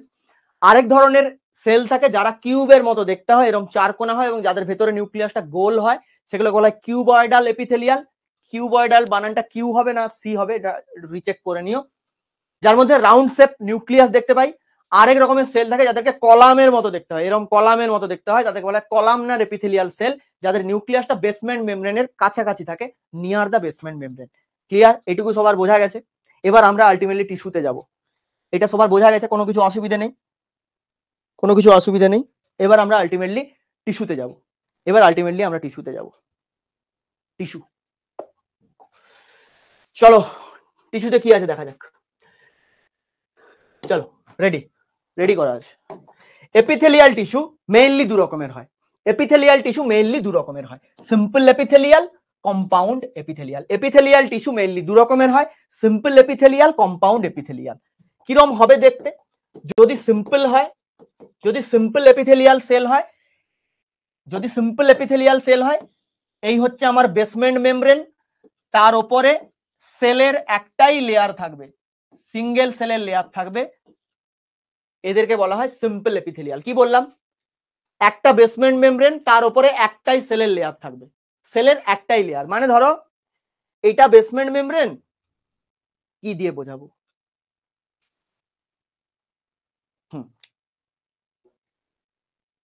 এটা ধরো বেসমেন্ট মেমব্রেন, এটা এটা আমার বেসমেন্ট মেমব্রেন, এর উপরে একটাই সেলের লেয়ার আছে। এটা বেসমেন্ট মেমব্রেন, এর উপরে একটাই সেলের এরম লেয়ার আছে, এর উপরে সেলের এরম একটাই সিঙ্গেল লেয়ার আছে, জাস্ট এরম দেখতে হয়। এটা বেসমেন্ট মেমব্রেন, সেলের একটাই লেয়ার। তখন আমি সেটাকে কি বলবো? তখন আমি সেটাকে কি বলবো? তখন আমি সেটাকে বলবো সিম্পল এপিথেলিয়াল। সেটাকে আমি বলবো simple epithelial, simple epithelial, single layer of basement. তাহলে এটা কি? Single layer of cell in basement epithelial, simple epithelial. Compound মানে কি? কম্পাউন্ড হচ্ছে এর উল্টোটা। কম্পাউন্ড হচ্ছে এর উল্টোটা, কম্পাউন্ড হচ্ছে এর উল্টো। কি করে বোঝাবো? বেসমেন্ট মেমব্রেন, এর উপরে একটা সেলের লেয়ার দিলাম, বেশ, তার উপরে আবার একটা সেলের লেয়ার দিলাম, হলো। এর উপরে আবার আরেকটা সেলের লেয়ার দিলাম, তার উপরে আবার আরেকটা লেয়ার দিলাম, এরম মানে পরপর পরপর চলতেই আছে। কিন্তু বেসমেন্ট মেমব্রেন একটা, বেসমেন্ট মেমব্রেন কিন্তু একটা, কিন্তু more than one layer of cell, more than one, একের বেশি। কিরম দেখতে হবে?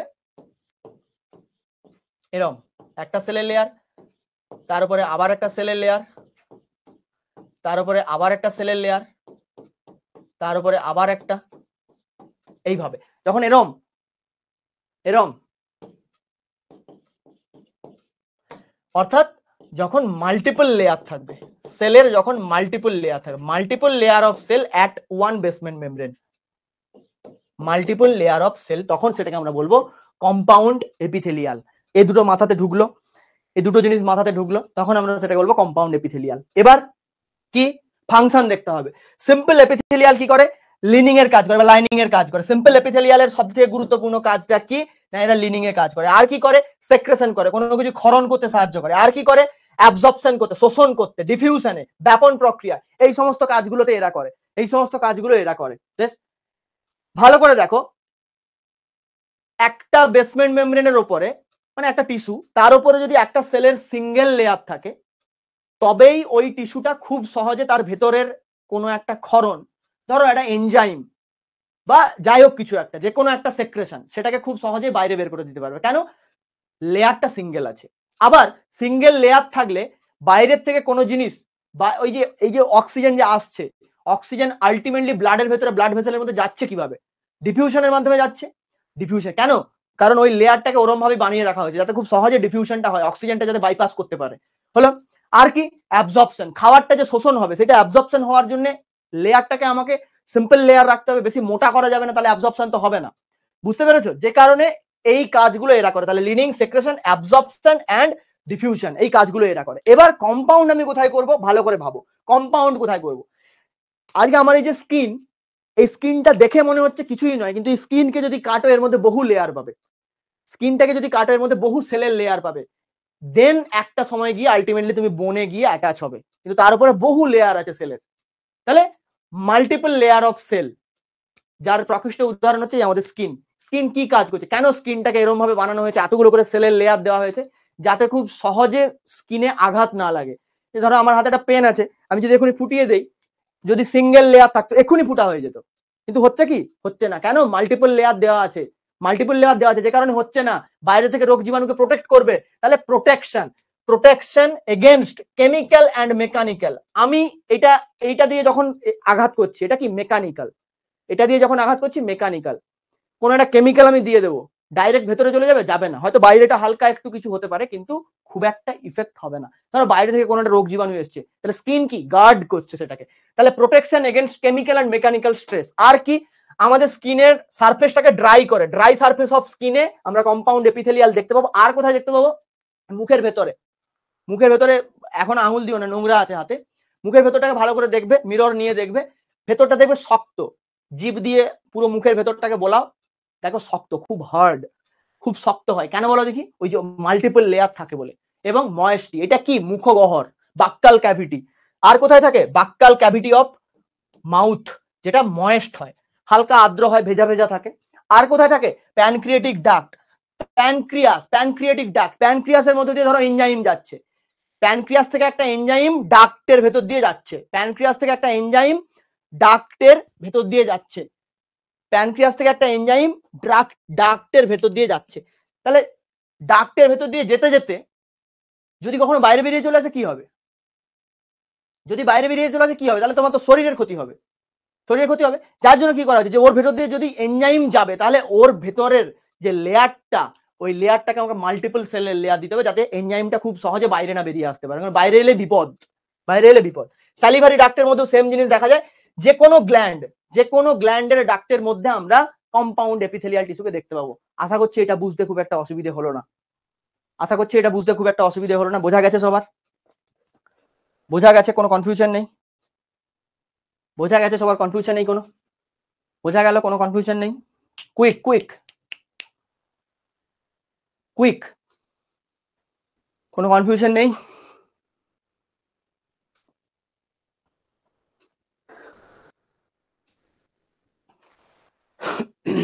বেশ, নেক্সট নেক্সট এবার এপিথেলিয়াল টিস্যুর আমি টাইপস দেখবো। এবার আমি এপিথেলিয়াল টিস্যুর টাইপস দেখবো। এবার এপিথেলিয়াল টিস্যুর আমি টাইপস দেখবো। এবার আমি এপিথেলিয়াল টিস্যুর টাইপস দেখবো। দেখো, চলো, এটা খুব সহজ, এটা খুব সহজ। দেখো কি লেখা আছে? Simple squamous. দুটো কথা, সিম্পল স্কোয়ামাস। সিম্পল মানে আমরা কি জানি? একটু আগে বললাম। সিম্পল, সিম্পল মানে কি? এপিথেলিয়াল টিস্যু দুটো, সিম্পল হয় আর কম্পাউন্ড হয়। সিম্পল মানে কি? Single layer of cell, single layer of cell. Single layer of cell আছে, একটাই লেয়ার, দেখো একটাই সেলের লেয়ার আছে, দুটো লেয়ার কিন্তু নেই, একটাই সেলের লেয়ার আছে। তার নিচে কি লেখা আছে? স্কোয়ামাস। প্রথমে পড়েছো স্কোয়ামাস। স্কোয়ামাস কেমন হয়? এরকম লম্বা লম্বা হয়, সেলগুলোকে দেখতে ফ্ল্যাট শেপ নিউক্লিয়াস থাকে, দেখো দেখতে পাচ্ছ ফ্ল্যাট শেপ নিউক্লিয়াস বালা সেলগুলো, এটাকে বলা হয় সিম্পল স্কোয়ামাস এপিথেলিয়াল টিস্যু। কোথায় দেখতে পাবো? আমাদের হৃৎপিণ্ডের এন্ডোকার্ডিয়ামের মধ্যে দেখতে পাবো, অ্যালভিওলাই, লাংসের অ্যালভিওলাইতে দেখতে পাবো, ব্লাড এবং লিম্ফের ভেসেল, রক্তবাহ এবং লসিকাবাহের মধ্যে, নেফ্রনের মধ্যে যে কালেক্টিং ডাক্ট গুলো রয়েছে, নেফ্রনের মধ্যে যে কালেক্টিং ডাক্ট গুলো রয়েছে সেগুলোকে তৈরি করছে। নেক্সট আছে সিম্পল কিউবয়েডাল। সিম্পল মানে প্রত্যেকেই জানো, কিউবয়েডাল শিখেছো এর আগে, কিউবয়েডাল সেলগুলো কেমন দেখতে হয়? এরকম দেখতে হয়। তাহলে এরকম যখন single layer of cuboidal cell থাকবে সেটাকে আমি বলবো simple cuboidal tissue. Simple cuboidal tissue. এরা কি করে? এরা মেইনলি কি করে? সেক্রেশন করে। আর কি করে? এক্সক্রিয়েশন বা রেচনে কাজ করে। আর কি করে? শোষণ বা অ্যাবজর্পশন করে। কোথায় থাকে? রেনাল টিউবিউলে থাকে। রেনাল টিউবিউল আমাদের নেফ্রনের রেনাল টিউবিউলে থাকে, আর থাইরয়েডে থাকে, আর থাইরয়েডে থাকে। নেক্সট কি? Simple columnar. Simple columnar. Columnar মানে জানো? কলামনার শেপ কেমন হয়? এরকম লম্বা লম্বা কলামের মতো দেখতে, দেখো ওটাই আছে, এই যে দেখো সিঙ্গেল লেয়ার প্লাস কলামের মতো সেলগুলো আছে। এটা কোথায় থাকে? এইটা খুব গুরুত্বপূর্ণ, মানে এদের লোকেশনটা খুব ইম্পর্টেন্ট। এরা থাকে মেইনলি ডাইজেস্টিভ ট্র্যাক্ট, আমাদের যে খাদ্য নালী, পুরো খাদ্য নালীটার মধ্যে এরা থাকে, পুরো খাদ্য নালীটার মধ্যে এই সিম্পল কলামনার এপিথেলিয়াম থাকে। এইবার ভালো করে ভাবো, তোমার ডাইজেস্টিভ ট্র্যাক্ট মানে তার মধ্যে স্টোমাক আর ইন্টেস্টাইন সবাই আছে। তোমার ডাইজেস্টিভ ট্র্যাক্ট অ্যাকচুয়ালি কি কাজ করছে? তুমি যে খাবারটাকে তুমি চেবানোর পরে গিললে, সেই খাবারটা আলটিমেটলি বাই স্টোমাক হয়ে ইন্টেস্টাইন পর্যন্ত যাবে। মানে খাবারটা অটোমেটিক যাচ্ছে, খাওয়ার অটোমেটিক যাচ্ছে। চলনটার নাম কি? পেরিস্টালসিস চলন। এইবার ভালো করে ভেবে দেখো, আচ্ছা ওই টিস্যু মানে এমনই টিস্যু যারা ওই খাবারটাকে ওইভাবে নিয়ে চলে যাচ্ছে নিচের দিকে, অটোমেটিক নিচের দিকে চলে যাচ্ছে। এমন নয় যে ডাইজেস্টিভ ট্র্যাক্ট নিচের দিকে গেছে বলে খাবার নিচের দিকে যাচ্ছে, এরম নয়, সেটা তো একটা ব্যাপার আছে। বাট ওই টিস্যু কি শুধুই একজনই আছে যে ওইটাকে নিয়ে যাচ্ছে? এরম ব্যাপারটা নয়। ওই টিস্যুর যে সেলগুলো, টিস্যু মানে তার উপরে সেল থাকবে, ওইখানে যে সেলগুলো, সেই সেলগুলোর ওপরে মাইক্রোভিলি থাকে। এটা তোমরা আগেও নিশ্চয়ই পড়েছো যে ইন্টেস্টাইন বা এদের যে ডাইজেস্টিভ ট্র্যাক্ট, এদের মধ্যে মাইক্রোভিলি থাকে। মাইক্রোভিলি কি করে? মাইক্রোভিলি গুলো এইভাবে মানে চলন ঘটায়, এইভাবে চলন ঘটায়, যার ফলে কি হয়? খাবারগুলো এইভাবে দুলতে দুলতে দুলতে দুলতে নিচের দিকে আলটিমেটলি চলে যায়। ঠিক একই রকম ভাবে মেয়েদের ফ্যালোপিয়ান টিউবের মধ্যে আলটিমেটলি যখন ডিম্বাণুটা ম্যাচিওর হওয়ার পর যাচ্ছে, আলটিমেটলি ফ্যালোপিয়ান টিউবে যখন ডিম্বাণু যাচ্ছে এই দিক থেকে, আর এদিক থেকে বাই ভ্যাজাইনা ইউরেথ্রা হয়ে, এই সরি তোমার হ্যাঁ ছাড়ো, বাই ভ্যাজাইনা হয়ে যখন স্পার্ম যাচ্ছে, আলটিমেটলি এই দিক থেকে ডিম্বাণু যাচ্ছে ফ্যালোপিয়ান টিউবের ভেতরের দিকে ঢুকছে, স্পার্ম আলটিমেটলি গিয়ে ও সেই ফ্যালোপিয়ান টিউবের দিকেই যাচ্ছে যাচ্ছে একটা কানেকশন আছে, একটা জায়গা অ্যাম্পুলা, যেখানে গিয়ে ওরা দুজনে স্পার্ম এবং ওভাম কানেক্ট হবে হবে। এবারে ভালো করে দেখো, তাহলে ডিম্বাণুটা যে যাচ্ছে আর এদিক থেকে শুক্রাণুও যে যাচ্ছে, এরা এমনি এমনি চলে যাচ্ছে? কিছুই তো নেই, সিম্পল কলামনার এপিথেলিয়াম আছে। এমন টিস্যু যারা ডিম্বাণুকে এমনি এমনি নিয়ে চলে যাচ্ছে ওইদিকে, শুক্রাণুকে ওইদিকে এমনি এমনি নিয়ে চলে যাচ্ছে না।